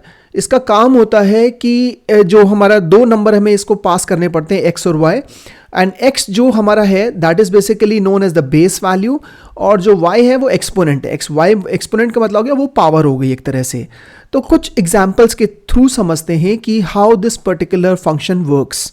Okay, so if we say for example write select power 3, 2, then the output that is returned is 9. How 9 is returned? You can see here 3 की जो पावर है वो 2 है, और इसका मतलब ये हो गया कि जो 3 है वो 2 बार मल्टीप्लाई हुआ है, एंड 3 into 3 equals to 9. कुछ बच्चे क्या करते हैं कि 3 into 2 कर देते हैं, प्रोडक्ट नहीं निकालना. इट इज पावर फंक्शन, 3 की पावर 2 है. Okay, so let us take another example. यहाँ पे हमारे पास है सेलेक्ट पावर 5, 0. इसका मतलब हो गया कि 5 की पावर क्या हो गई, 0 होगी. और किसी भी नंबर की पावर 0 अगर होगी, कोई भी नंबर हो, चाहे वो 100 हो, 200 हो, कितना भी बड़ा नंबर हो, अगर उसकी पावर 0 है तो उसका रिजल्ट हरदम हमारे पास 1 ही आएगा. Okay, let us see another example. So अगर हमने बोला सेलेक्ट पावर 25, 0.5, अगर ये इस तरीके से आ जाता है, 0.5 का मतलब हो गया 1/2, तो मतलब 25 की पावर इज 1/2. अगर 1/2 अगर पावर हुई तो इसका मतलब हो गया कि वो रूट हो जाता है. तो ये आई थिंक 10th क्लास तक आपने पढ़ा होगा कि किसी भी नंबर की अगर पावर हाफ होती है तो that means we have to find out its square root. Okay, तो 25 का अगर स्क्वायर रूट निकालते हैं तो हमारे पास आंसर आएगा 5. Similarly if we have select power 2 की पावर 2, -3, तो जो पावर है वो -3 है. एक्सपोनेंशियल जो नंबर है वो दैट इज -3. सो इसका मतलब 2 की पावर -3. जब माइनस में कोई भी नंबर पावर में होगा तो उसका मतलब हो गया कि उसको हम रेसिप्रोकल में ले जाएंगे, that is 1/2 to the power of 3, so that is equal to 1/8. और 1/8 को अगर आप डिवाइड करते हैं so you get 0.125. Okay, so ये अलग अलग तरीके से मैंने एक्सप्लेन करके समझा दिया है कि कैसे हमारा पावर अलग अलग नंबर्स के साथ में वर्क करता है. Okay, now let us come to the next function, and that next function is mod function. So mod का काम क्या है? ये हमें रिमाइंडर निकाल के देता है after dividing x by y. That means अगर हमने मॉड में x, y दिया हुआ है तो जो x है वो डिविडेंड बन जाता है और जो y है वो डिवाइजर, मतलब कि x को हम लोग डिवाइड कर रहे हैं y से. सो एग्जाम्पल के थ्रू समझते हैं. जैसे हमने बोला सेलेक्ट मॉड 5, 2, इसका मतलब हम लोग क्या कर रहे हैं, 5 को हम लोग 2 से डिवाइड कर रहे हैं, और जब हमने 2 से डिवाइड किया तो इन दैट केस आपका जो क्वोशिएंट होगा उसको आप डेसिमल में नहीं लेके आएंगे और रिमाइंडर फाइंड आउट करेंगे. So you can see 2 to the 4, so you get a difference of 1. अब हमारा डिवीजन पॉसिबल नहीं है, so the remainder that we get is 1. Okay, similarly if we write select mod 2, 4, इसका मतलब हो गया कि हम 2 को 4 से डिवाइड कर रहे हैं. अब जब 2 को 4 से डिवाइड करेंगे तो पॉसिबल नहीं है, बिकॉज 4 के टेबल में 2 आएगा ही नहीं, छोटा नंबर हो गया. ठीक है, in that case 4 zeros are 0 and the remainder that you get is the same number, that is 2. So हरदम याद रखना कि अगर आपका सेकेंड नंबर बड़ा है, सेकेंड नंबर आपका बड़ा नंबर है और फर्स्ट छोटा है, तो आंसर हरदम फर्स्ट नंबर ही आएगा मॉड के केस में. हरदम इस चीज को नोट कर लो. इफ द सेकेंड नंबर और the second argument is a bigger number, so the answer that will get from the mod is the first number that we have pass, that is 2. अगर for example हमने बोला select mod 13, 14, तो answer 13 आएगा. ठीक है, अगर हमने बोला सेलेक्ट मॉड और ब्रैकेट में हमने बोला 25, 100, तो आंसर उसका 25 ही आएगा, because it is impossible to divide 25 by 100. ठीक है, तो ये चीज आप नोट करके रख लो मॉड के केस में. Then is select mod 7, 0, so that means we are dividing 7 by 0. और आपने पढ़ा होगा छोटी क्लासेस में कि हम किसी भी नंबर को 0 से डिवाइड नहीं कर सकते हैं. So if you can not divide a number by 0, so the answer will be null always. तो हरदम उसका आंसर नल ही आएगा. सिमिलरली एक और एग्जांपल लेते हैं, सेलेक्ट मॉड 0,7। तो फिर से जैसे ऊपर वाला एग्जांपल मैंने दिया था कि अगर सेकंड नंबर बड़ा है तो आंसर हरदम फर्स्ट नंबर ही आएगा। So you are dividing 0 by 7, so 7 zeros are 0 and the remainder that you get is again 0 back. So this is how you calculate the remainder when जब आपके पास mod का operations आपको करने हो तो। Okay, now let us move to the third function and that third function is the round function। ठीक है, बच्चे इसमें बहुत ज़्यादा कंफ्यूज होते हैं लेकिन बहुत आसान है राउंड फंक्शन। सो इसमें हमारा क्या करता है, rounds the value of x। इसमें अगेन 2 आर्ग्यूमेंट है लेकिन सेकंड आर्ग्यूमेंट ऑप्शनल होता है। तो ये क्या करता है, आपका जो x नंबर है उसको वो राउंड ऑफ कर देता है to a specified number of decimal places, that is जो हमने d पास किया है उसके अकॉर्डिंगली वो उसको राउंड ऑफ करेगा। ठीक है, नाउ फॉर एग्जाम्पल हमने जैसे ये सिंटेक्स लिखा हुआ है, तो syntax is round x, d, so x is the number to be rounded and d is the number of decimal places to round to, that is again optional अगर नहीं है। If d is 0 the number is rounded to the nearest integer, if d is negative the number is rounded to the left of the decimal point and so on। तो examples के through समझते हैं थोड़ा सा। ठीक है, so now for example select round 8132.6532। Now यहाँ पे अगर आप देखोगे तो सेकेंड आर्गुमेंट कॉमा करके जो था वो है ही नहीं। So no second argument means 0 digits after decimal. अब 0 डिजिट्स इसका मतलब ये हुआ कि 0 डिजिट्स आफ्टर डेसिमल होंगे। इसका मतलब ये हो गया कि हम डेसिमल के बाद सारे डिजिट्स को रिमूव कर दो। अब अगर डेसिमल के बाद सारे डिजिट्स को रिमूव कर देंगे तो जो हमारे पास नंबर बचेगा वो बचेगा 8132। ठीक है, लेकिन 8132 के राइट में नियरेस्ट नेबर कौन सा नंबर है, वो है 6।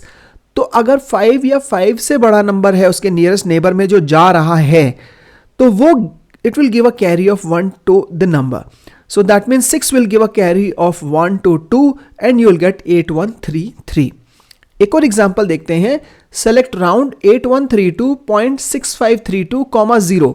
अब फिर से वहां पे 0 लिखा हुआ है, दैट मीन्स अगर नहीं है तो भी 0 है और 0 लिखा हुआ है इसका मतलब डेसिमल के बाद एक भी डिजिट नहीं होगा। अब डेसिमल के बाद एक भी डिजिट नहीं होगा, सो what will do is will remove all the digits after decimal, that means 6, 5, 3, 2 ये जितने नंबर्स हैं हम इन सारे नंबर्स को रिमूव कर देंगे। तो हमारे पास क्या बचा, 8132 बचा। लेकिन 8132 के बिल्कुल नियरेस्ट नेबर नंबर कौन सा था, वो था 6। तो 6 क्योंकि 5 से बड़ा है, 5 और 5 दोनों, मतलब 5 या 5 से बड़ा कोई भी नंबर होगा तो वो कैरी देके जाएगा, अदरवाइज कोई कैरी नहीं मिलेगा। सो उसने कैरी दिया 1। अब जैसे उसने कैरी दिया 1 सो इट बिकम्स 8133। अगला एग्जांपल देखते हैं, सेलेक्ट राउंड 8132.6532, 1। इसका मतलब ये हो गया कि डेसिमल के बाद आपका एक डिजिट होगा। तो हरदम ध्यान रखना, जब आपका 0 है तो डेसिमल के बाद एक भी डिजिट नहीं है। आउटपुट में यू कैन सी इस आउटपुट के अंदर यहाँ पे एक भी डिजिट नहीं बचा था, इस आउटपुट में एक भी डिजिट नहीं है डेसिमल के बाद। ठीक है, इसमें हमने जब 1 बोला तो इसका मतलब हो गया डेसिमल के बाद एक डिजिट कंपलसरी होना ही होना चाहिए। ठीक है, तो ये चीज आपको ध्यान रखनी है। So now when it says 1, सो एक डिजिट हमने रखा तो एक्सेस डिजिट हमारे ये बचे 532। तो हम इस 532 को क्या करेंगे, रिमूव कर देंगे। नाउ अब रिमूव करेंगे तो हमारे पास क्या बचा, 8132.6। अब 6 का नियरेस्ट नंबर कौन सा हो गया, जो जा रहा है वो है 5 क्योंकि 5 है तो it will give a carry of 1 और 1 जब वो कैरी देगा so ultimately this will become what, so it will give a carry of 1 and when it gives a carry of 1 so it becomes 8132.7। okay, now next example देखते हैं। तो next example हमारा है select round 8132.6532, 2। अब जब 2 की बात आई तो इसका मतलब हो गया डेसिमल के बाद हम कितने डिजिट्स रखेंगे, so will keep 2 digits after decimal. तो 2 डिजिट हम डेसिमल के बाद रखेंगे और जो एक्सेस डिजिट होंगी, एक्सेस डिजिट कौन सी बची हमारे पास, सो एक्सेस डिजिट हमारे पास है 3 और 2, तो इसको हम लोग क्या कर देंगे, रिमूव कर देंगे। अब जब ये रिमूव करेंगे तो वी गेट 8132.65, लेकिन 65 के जो नियरेस्ट नेबर था वो 3 था तो उसने कोई भी कैरी नहीं दिया 5 को। Okay, and this is how it actually works. Fine, so 6532 है तो 2, दैट मीन्स जो 2 है विल कीप 2 डिजिट्स और जो एक्सेस डिजिट्स होंगे वो सारे रिमूव कर देंगे। जब हम एक्सेस डिजिट सारे के सारे रिमूव कर रहे हैं तो we are removing what, we are removing 32। So 32 will not give a carry of any number because 65 के जो नियरेस्ट नंबर है वो हमारा 65 के नियरेस्ट हमारा क्या है, 65 के नियरेस्ट जो नंबर है that is your 3 and 3 can not give a carry of 1, so answer हमारे पास 65 ही रहेगा। तो हरदम ध्यान रखना कि जैसे 2 है तो 2 डिजिट होने चाहिए, 1 है तो 1 डिजिट होना चाहिए, 0 है तो कोई डिजिट नहीं होना चाहिए, यहाँ पे कोई डेसिमल होना ही नहीं चाहिए यहाँ पे। सो इस तरीके से आप इसको याद रख सकते हो राउंड के केस में, ठीक है। और भी एग्जांपल्स देखते हैं, ठीक है। नाउ सिमिलरली इफ यू से दिस (3) दैट मीन्स हम 3 डिजिट रखेंगे।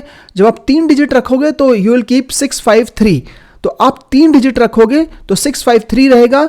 तो जो कैरी देगा वो कौन देगा, 653 के neighbour number that is 2, so 2 carry नहीं दे पाएगा, तो आंसर 653 ही रहेगा। ओके अगर 4 होगा, कॉमा करके 4 होगा, तो इसका मतलब 6532 डेसिमल के बाद हमारे 4 डिजिट होने चाहिए।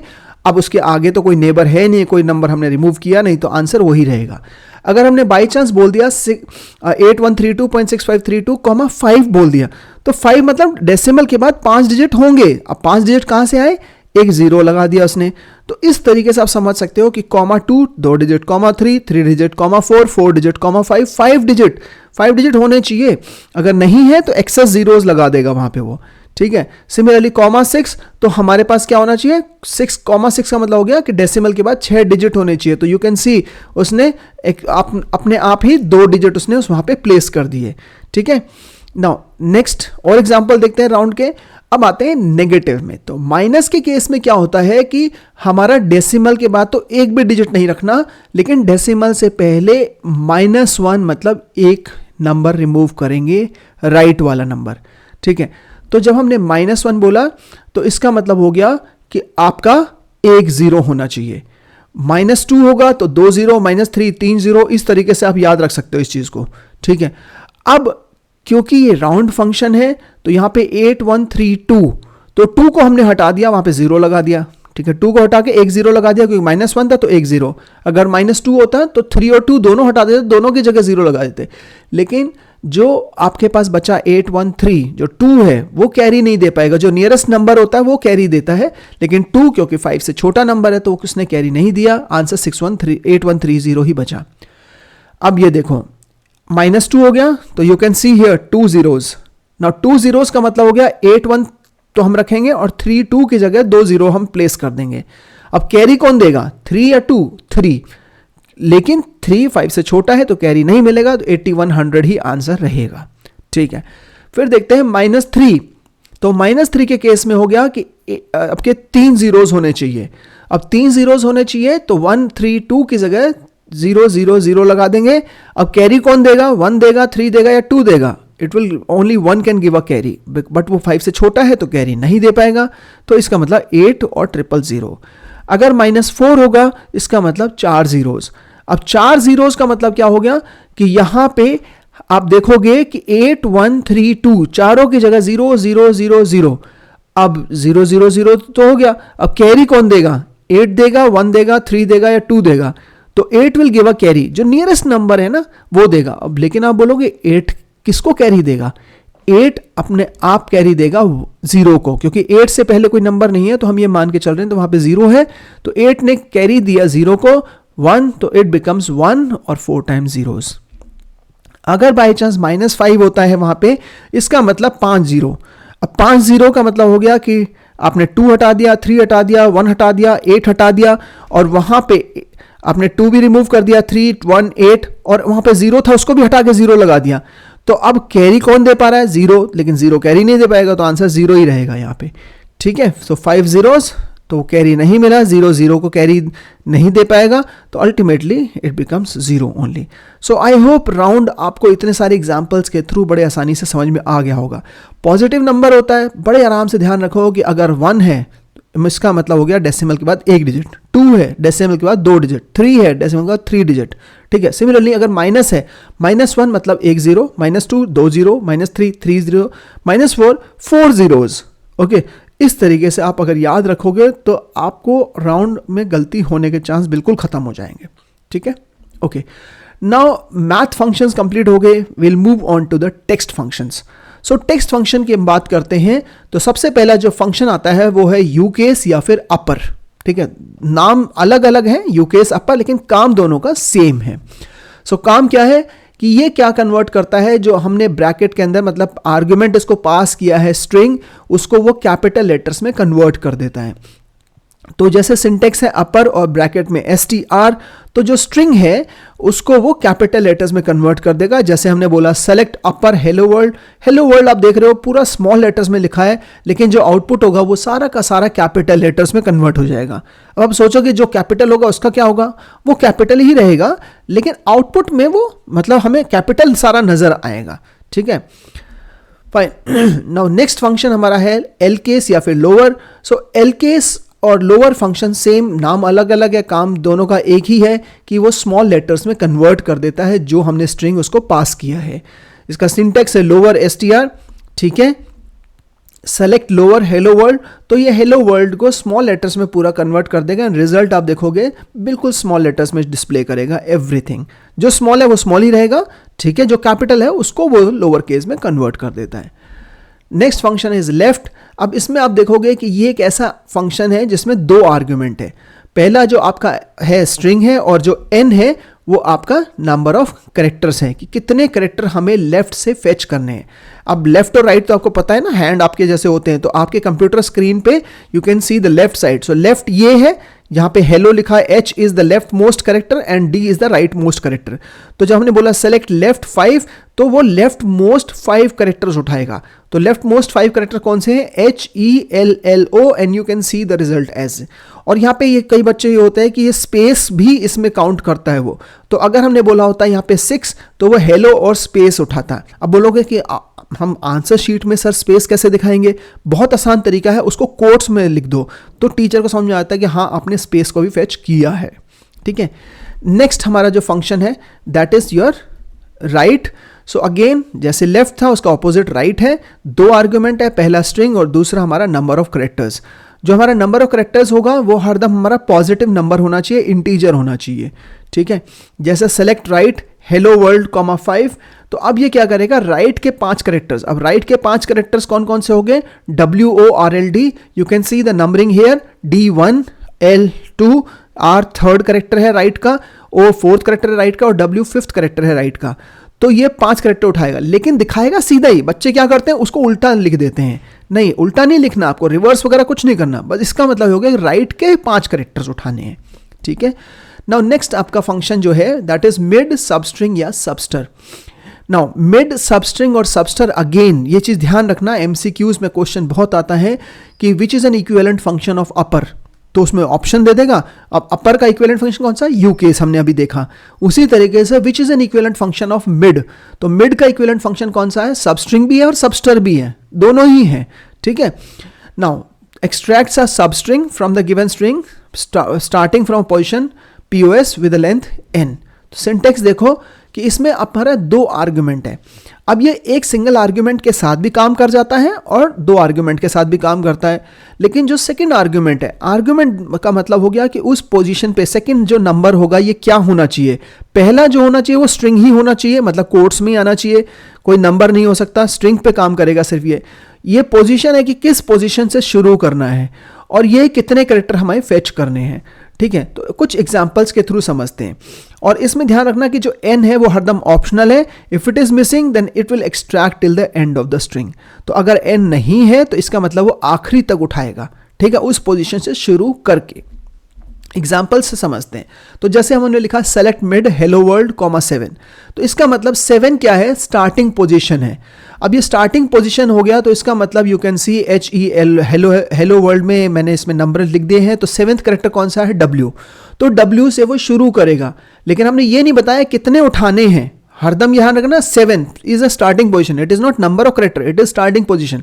तो वो W से शुरू करेगा और आखिरी तक उठाएगा अगर नंबर ऑफ करेक्टर्स मिसिंग है तो आंसर हो गया वर्ल्ड। सिमिलरली दूसरा एग्जांपल देखो, हमने बोला select mid hello world comma 1 comma 5, तो 1 क्या है, स्टार्टिंग पोजीशन। अब 1 स्टार्टिंग पोजीशन है तो वो 1 से शुरू करके मतलब H से शुरू करके 5 करेक्टर उसने उठाए, तो आउटपुट में आप देखोगे कि 5 करेक्टर हैं वहां पे, ठीक है। HELLO आप काउंट करोगे तो देयर विल बी 5 करेक्टर्स, ठीक है। नेक्स्ट हमारा एग्जांपल देखते हैं, सेलेक्ट मिड हेलो वर्ल्ड 7,3, तो स्टार्टिंग पोजीशन हमारी कौन सी हो गई, 7 हो गई। अब 7th करेक्टर हमारा कौन सा था, W, तो W से हमने शुरू करके और 3 करेक्टर उठाए, और 3 करेक्टर कौन से बने, W से उठा स्टार्ट करते हुए WOR, ठीक है।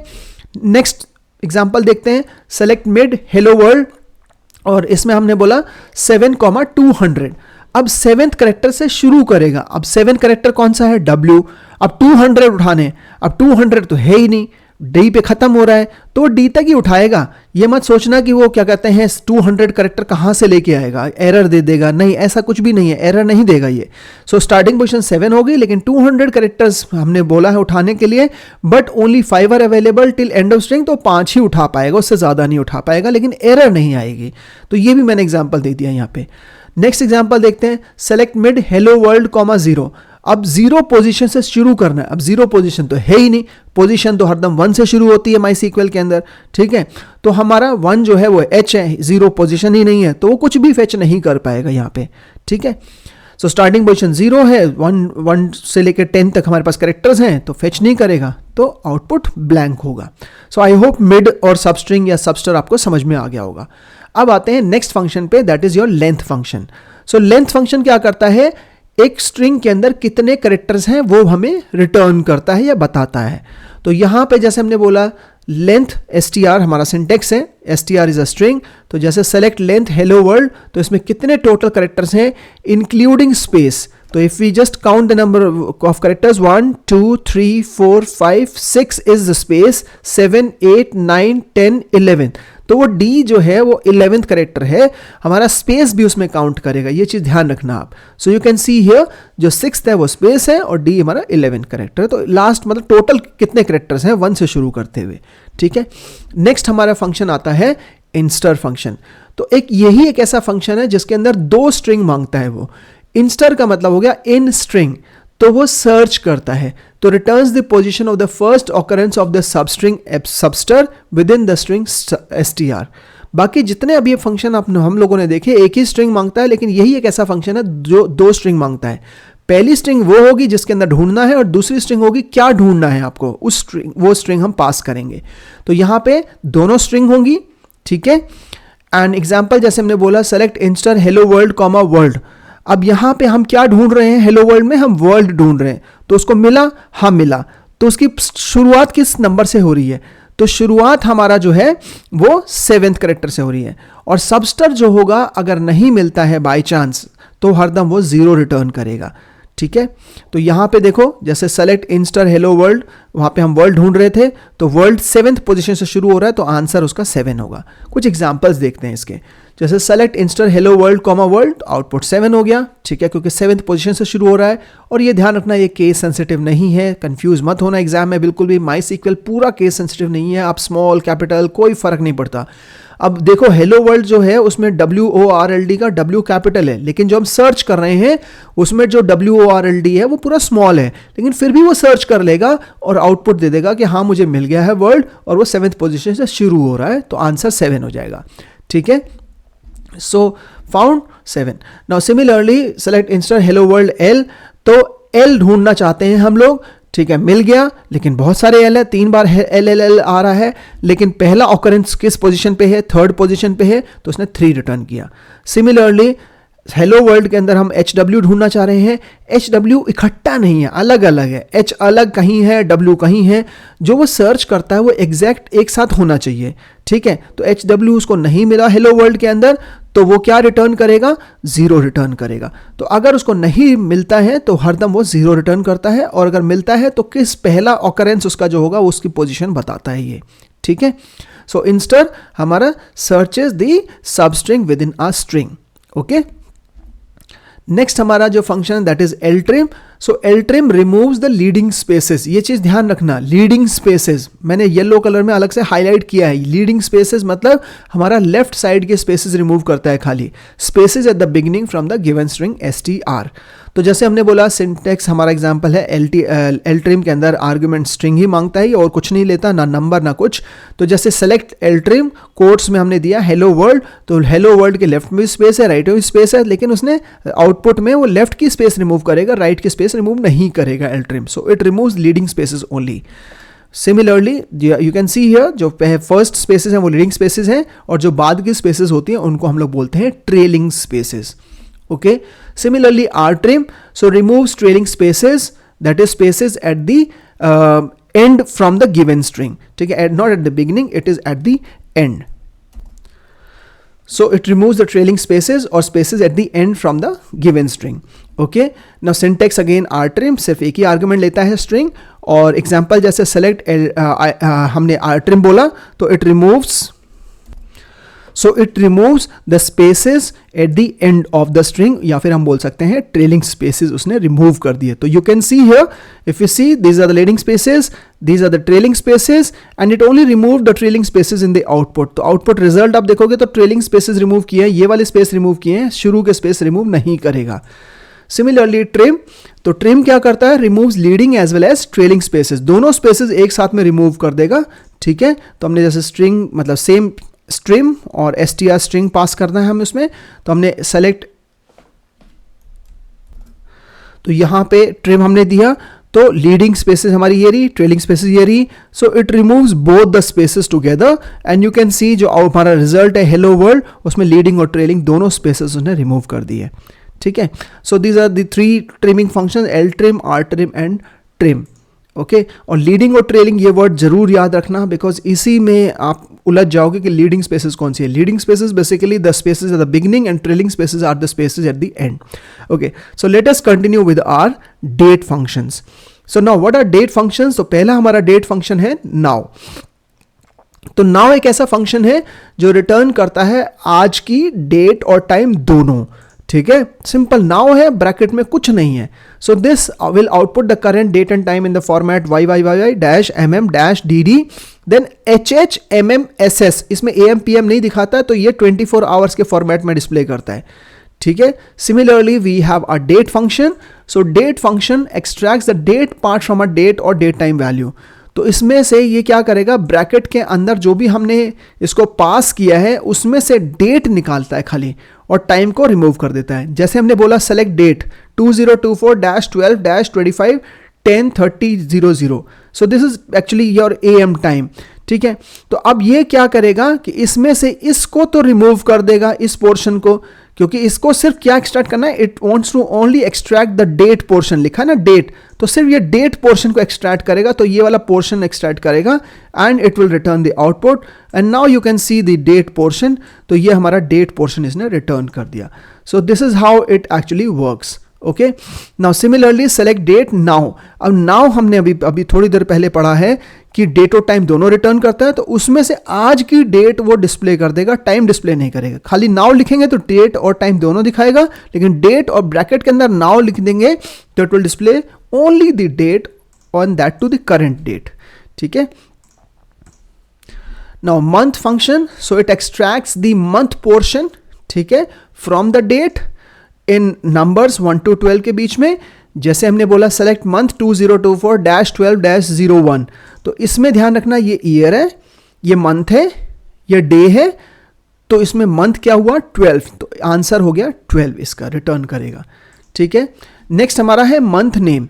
So it extracts the month name, month महीना कौन सा है, जनवरी फरवरी, इसे पूरा मंथ का नाम डिस्प्ले करेगा। ठीक है, in words. So if you just pass any value here, ठीक है, जैसे एग्जांपल ये है सेलेक्ट मंथ नेम 2024-12-01, सो ये ईयर है, ये मंथ है, ये डे है। अब 12 जो है वो आपका कौन सा महीना है, दिसंबर, सो रिटर्न होगा, इसका रिजल्ट आएगा दिसंबर। नेक्स्ट हमारा है year, so it extracts the year from the date and select year 2024-12-01, तो ये ईयर मंथ डे, तो it extracts only the year उसमें से, तो ईयर हमारा हो गया 2024। ओके, नाउ सेम डे के लिए हमारा डे रिटर्न करेगा, स्पेसिफिक जो हमने डेट पास किया उसमें से। इसमें आपका ये डे हमने लिखा सेलेक्ट डे 2024, ये ईयर है, ये मंथ है, ये डे है। अब डे क्या है 1 है, तो आंसर हो गया 1। ओके, नेक्स्ट हमारा है डे नेम। अब डे नेम जो है वो वीक डे नेम रिटर्न करता है कि उस दिन संडे है, मंडे है, कौन सा दिन है, ठीक है।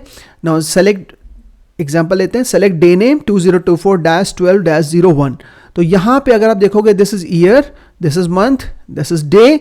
अब उस डे मतलब 1 दिसंबर 2024 को कौन सा डे है, दैट इज संडे, तो इट रिटर्न्स संडे। अब बच्चे बोलेंगे हमें कैसे पता चलेगा एग्जाम में, तो नॉर्मली ये डे नेम से रिलेटेड क्वेश्चन इस तरीके से नहीं आता, क्वेरीज में आएगा। सो जब हम क्वेश्चन पेपर सॉल्व करेंगे, आप देखोगे बाकी वीडियोस में मेरे क्वेश्चन पेपर सॉल्व हुआ है, तो वहाँ पे आपको समझ में आ जाएगा अच्छा how do we identify Sunday and so on, ठीक है। So please watch those videos as well because वो बहुत हेल्पफुल होते हैं। यहाँ से तो आपको बेसिक कॉन्सेप्ट्स क्लियर हो जाएंगे, लेकिन पेपर में एग्जाम में किस तरीके के क्वेश्चंस आते हैं उसको अगर आप मगअप नहीं करोगे, उसको प्रैक्टिस नहीं करोगे, so you will not be able to attempt answers, okay. So now next हमारा आते हैं एग्रीगेट फंक्शंस में, ठीक है। So what are the aggregate functions? So ये हमारा हो गया, we have learned the math functions, text functions, date functions, ये तीनों हमारे सिंगल रो फंक्शंस हैं। और जो एग्रीगेट फंक्शंस हैं, these aggregate functions work on a group of rows, मतलब बहुत सारी रोज होंगी उनके ग्रुप पे काम करता है ये। तो दैट मीन्स जो हमारे सिंगल रो फंक्शन है हम बिना टेबल के भी रन कर सकते हैं, लेकिन एग्रीगेट फंक्शन को टेबल चाहिए ही चाहिए रन करने के लिए, ठीक है। सो एग्रीगेट फंक्शन में पहला हमारा फंक्शन है मैक्स, ठीक है। तो मैक्स क्या करता है, finds out the highest value और द मैक्सिमम वैल्यू हम बोल सकते हैं। तो मैक्स और ब्रैकेट में कॉलम का नाम जरूर देना है। इसमें अब स्ट्रिंग या डेट या कोई नंबर पास नहीं करना, कॉलम का नाम पास करना है जिसका आपको हाईएस्ट वैल्यू फाइंड आउट करना है। सो जैसे हमने बोला सेलेक्ट मैक्स और ब्रैकेट में सैलरी, तो जो सैलरी है ये कॉलम का नाम है। So what is salary? Salary is the name of the column, so this is the name of the column.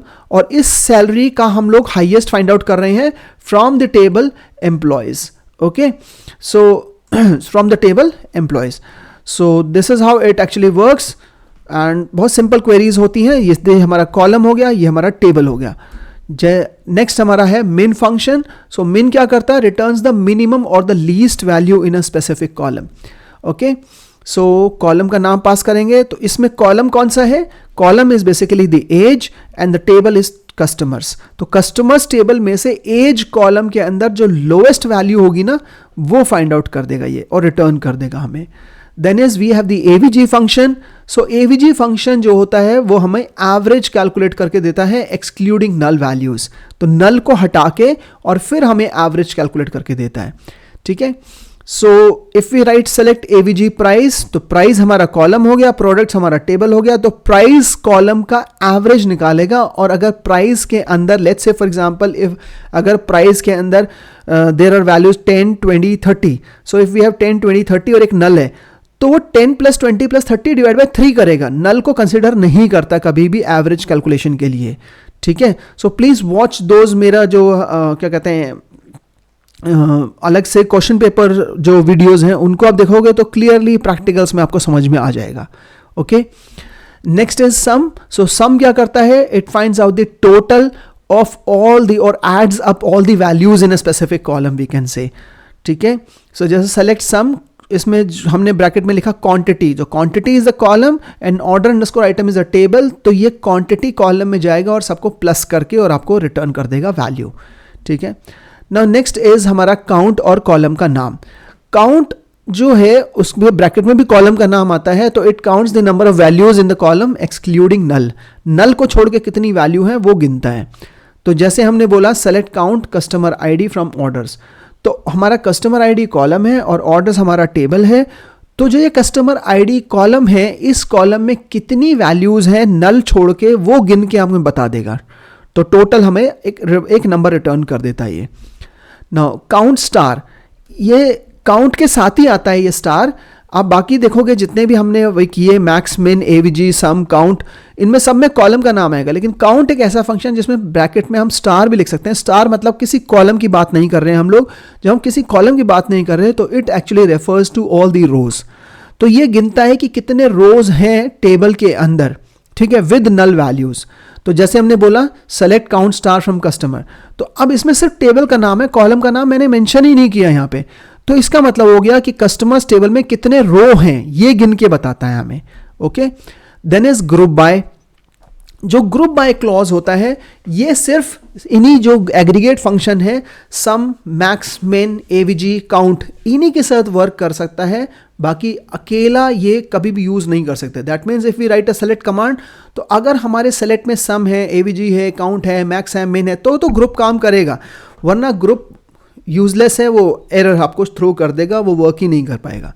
Okay, so it actually groups the rows that have the same value in a specific column, and this allows us to perform aggregate function on each group.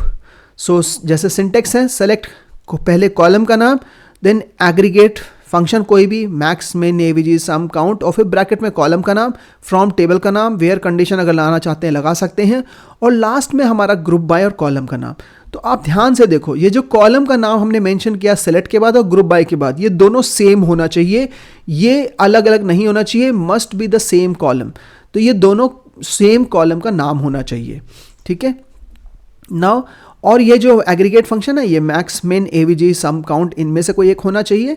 Okay, जैसे हमने बोला select department comma AVG और bracket में salary from employees, तो इसमें हमारा department आप देखो दोनों सेम है, ग्रुप बाय के बाद भी और सेलेक्ट के बाद भी। तो ये क्या करेगा, डिपार्टमेंट कॉलम पे जाएगा, उस डिपार्टमेंट कॉलम में जितनी अलग अलग वैल्यूज होंगी उन सब के अलग अलग ग्रुप बना लेगा और फिर उन ग्रुप्स के अलग अलग एवरेज निकालेगा। अगर हम ग्रुप बाय नहीं करते हैं तो एक ही एवरेज देगा पूरे टेबल का, लेकिन जब हम ग्रुप बाय कर देते हैं तो अलग अलग एवरेज देगा अकॉर्डिंग टू किस ग्रुप, कैसे ग्रुप बनाया है हमने, उस तरीके से, ठीक है। तो ये average of salary find out करेगा, groups employees by their department. Okay, then is we have the having clause. So having क्या करता है, फिल्टर करता है हमारे रिजल्ट को जो ग्रुप बाय ने दिए हैं। जो हैविंग है, हरदम ध्यान रखना कि ग्रुप बाय के साथ ही इस्तेमाल होगा। अगेन रिपीट कर रहा हूं फिर से मैं, ग्रुप बाय तभी इस्तेमाल होगा जब सम, max, min, AVG, count use होगा। हैविंग तभी इस्तेमाल होगा जब ग्रुप बाय लगा होगा। अगर ग्रुप बाय नहीं लगा तो हैविंग भी यूज नहीं होगा, ठीक है। सो ग्रुप बाय कंडीशन लगाने के लिए होता है। सिंटेक्स आप दोबारा से देख लो। सेलेक्ट कॉलम का नाम, एग्रीगेट फंक्शन होगा कोई भी, एग्रीगेट फंक्शन 5 है, sum, max, min, AVG, count. Okay, bracket में कॉलम का नाम, from table, where condition, group by, column. तो जो कॉलम का नाम है वो सेम होना चाहिए जो सेलेक्ट ऑफ ग्रुप बाय के बाद है, ठीक है। उसके बाद हैविंग के बाद हमारा जो है ये कंडीशन हमने लगाई। तो दोबारा से एग्जांपल देखो, एक select department comma AVG salary from employees, group by department, having AVG salary greater than 50,000। तो हमने यहां पे अगर आप देखोगे कि यहां पे what we have done is we have finded out the average salary. Okay, so now average salary find out किया है ऑन दैट टू डिपार्टमेंट। तो इफ यू सी सेलेक्ट के बाद we have only these two things, और having हमने क्योंकि हमने group by किया हुआ है तो हैविंग इज अलाउड। अगर ग्रुप बाय नहीं किया होता तो हैविंग अलाउड नहीं होता। तो यहां पे आप कंडीशन किस पे लगा सकते हो, सेलेक्ट में जो अभी आपने फेच किया है उसके ऊपर। तो आपने बोला एवरेज सैलरी जिसका 50,000 से ज्यादा है, उन डिपार्टमेंट का मुझे रिजल्ट चाहिए, बाकी डिपार्टमेंट का नहीं चाहिए मुझे, ठीक है। So having is to put a condition or a filter on the result that is returned by the group by command, ठीक है।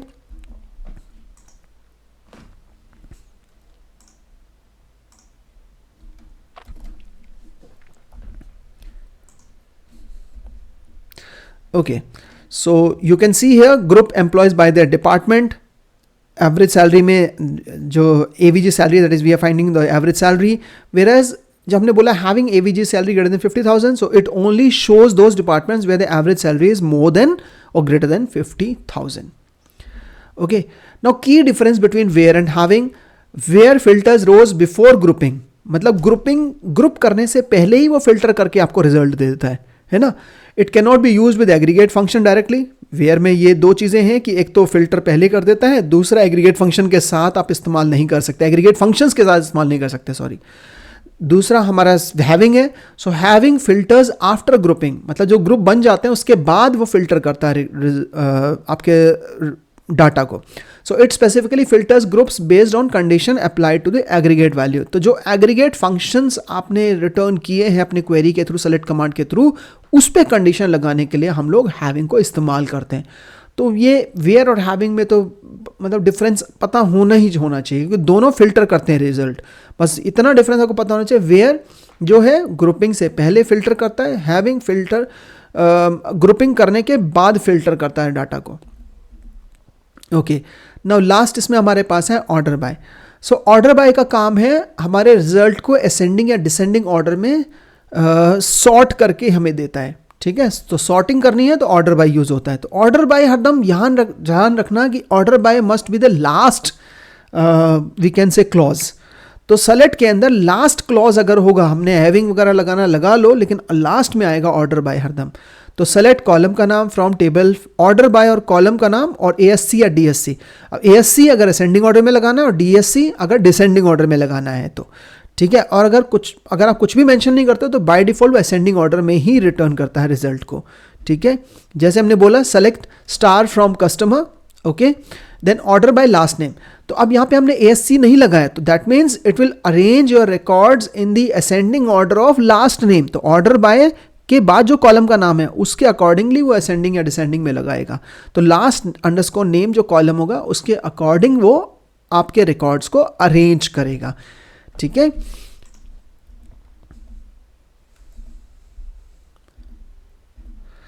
Now equi join. ठीक है, सो पर्पस क्या है इक्वी जॉइन का? सो combines rose from 2 or more tables based on matching column between them. तो उनके बीच में, दो टेबल के बीच में कोई ना कोई मैचिंग कॉलम पक्का होगा.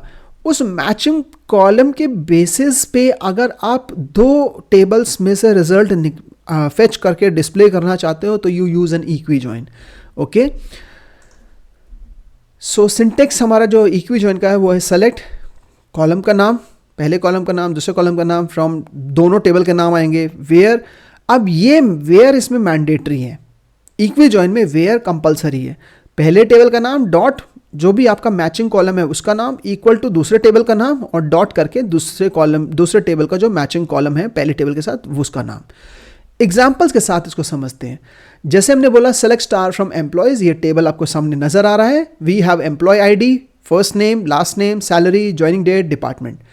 दूसरा हमारा टेबल है सेलेक्ट स्टार फ्रॉम रिवॉर्ड. तो हमारे पास जो कॉलम्स हैं वो है employee ID, date underscore reward और अमाउंट. अब इन दोनों टेबल को अगर आप ध्यान से पढ़ोगे तो इसमें जो कॉमन कॉलम है, ठीक है, वो आपका है एम्प्लॉय ID. तो let us say for example I want to fetch first name, I want to fetch last name, I want to fetch amount. मुझे 3 कॉलम डिस्प्ले करने हैं. अब 2 कॉलम तो इस टेबल में से हैं लेकिन 1 कॉलम इस टेबल में से है. तो हम कैसे डिस्प्ले करेंगे? तो अगर आपको बोल दिया जाए कि मोनिका दास जो है उसका कितना रिवॉर्ड अमाउंट बना, तो आप इस टेबल में से देखोगे तो नहीं दिखेगा. लेकिन how you will be finding out? आप बोलोगे मोनिका दास, अच्छा उसका एम्प्लॉय ID 101 है, E101. आप रिवॉर्ड वाले टेबल में जाओगे, E101 को कितना रिवॉर्ड मिला? 1000. आप ऐसे बोलोगे ना. तो अब आपने दोनों टेबल में से सर्चिंग की, लेकिन आपने जो चेक किया वो एम्प्लॉय ID के बेसिस पे चेक किया, क्योंकि इस टेबल में तो मोनिका दास कहीं लिखा नहीं हुआ, मोनिका नहीं लिखा हुआ. So how do you find out? So you find out on the basis of the column which is common in both the tables. ठीक है. So now if I want to display first name, last name and amount, so my command will be select first underscore name, last underscore name, comma amount. तीनों मैंने column का नाम लिख दिया. From दोनों table का नाम लिखने हैं. अभी तक हम एक ही टेबल यूज करते थे लेकिन यहाँ पे दोनों टेबल के आपको नाम मेंशन करने पड़ेंगे. वेयर, अब आपको लिखना पड़ेगा employee.employee_id इक्वल टू reward.employee_id. ठीक है. तो एम्प्लॉय में ये वाला कॉलम और रिवॉर्ड में ये वाला कॉलम. हो सकता है कि कॉलम के नाम अलग हो लेकिन आपका सिंटेक्स यही रहेगा. अगर यहाँ पे होता है employee_id 1, ठीक है, तो उस टेबल में अगर वो होता है employee_id 1 तो you would have written where employee.employee_id 1 इधर, और वहां पे अगर होता 2, यहाँ पे कॉलम का नाम होता है employee_id 2, तो you would have written reward.employee_id 2 यहाँ पे. ओके, सो अब इसको समझते हैं. ठीक है, इस कमांड को. तो you can see first name, last name, amount, then employee और रिवॉर्ड. ये दोनों you can see the green highlighted area, ये दोनों मेरे टेबल हैं. तो मेरे दोनों टेबल का नाम आ गया. ठीक है. तो पहली चीज़ तो ये है कि मुझे ये शो करना है, इन दोनों टेबल में से शो करना है. उसके बाद इक्वी जॉइन कंपलसरी है. तो जब हम इक्वी जॉइन लगाएंगे तो एम्प्लॉय ID और employee_id ये दोनों में हमारा ये इसके थ्रू ज्वाइनिंग हो रही है. तो हम बोलेंगे employee.employee_id इक्वल टू reward.employee_id. ठीक है. तो ये equi join, this is what is known as an equi join. Fine. Now इसका जो आउटपुट आएगा वो कुछ इस तरीके से आएगा. मोनिका दास 1000 रिवॉर्ड अमाउंट है. Mahak Verma 5000. Then is Manan Pant 2000. Then is Poonam Sharma. अब अगर आप ध्यान से इस टेबल को, दोनों टेबल को ध्यान से देखोगे तो यहाँ पे if you see Shivam Agarwal, ठीक है, इस बंदे को देखते हैं, शिवम अग्रवाल. इसका एम्प्लॉय आईडी है 1E104, लेकिन यहाँ पे E104 है ही नहीं, तो इसलिए इसका रिजल्ट आएगा ही नहीं, क्योंकि इक्वी ज्वाइन नहीं हो पाया. इसका कोई रिवॉर्ड अमाउंट है ही नहीं, तो इसीलिए वो शो ही नहीं करेगा यहाँ पे. ठीक है. So this is what is known as an equi join. I hope you have understood equi join. और अब एक और एग्जाम्पल इसमें लेते हैं इक्वी ज्वाइन के केस में. Let us say for example I want to display first name, salary. ठीक है, मुझे फर्स्ट नेम और सैलरी डिस्प्ले करना है. तो मैंने शो किया, लिखा मैंने select first name comma salary. ठीक है, you can see I want to display these two things. लेकिन आप बोलोगे ये दोनों मुझे शो करना है, तो इस टेबल का कहाँ से काम आ गया? आप क्वेरी को देखोगे तो समझ में आ जाएगा आपको. लेट से आई हैव रिटन एम्प्लॉय और रिवॉर्ड, दोनों टेबल का नाम. अब इक्वी ज्वाइन कंपलसरी है. अगर हमने दोनों टेबल का नाम लिख दिया तो इक्वी ज्वाइन कंपलसरी है.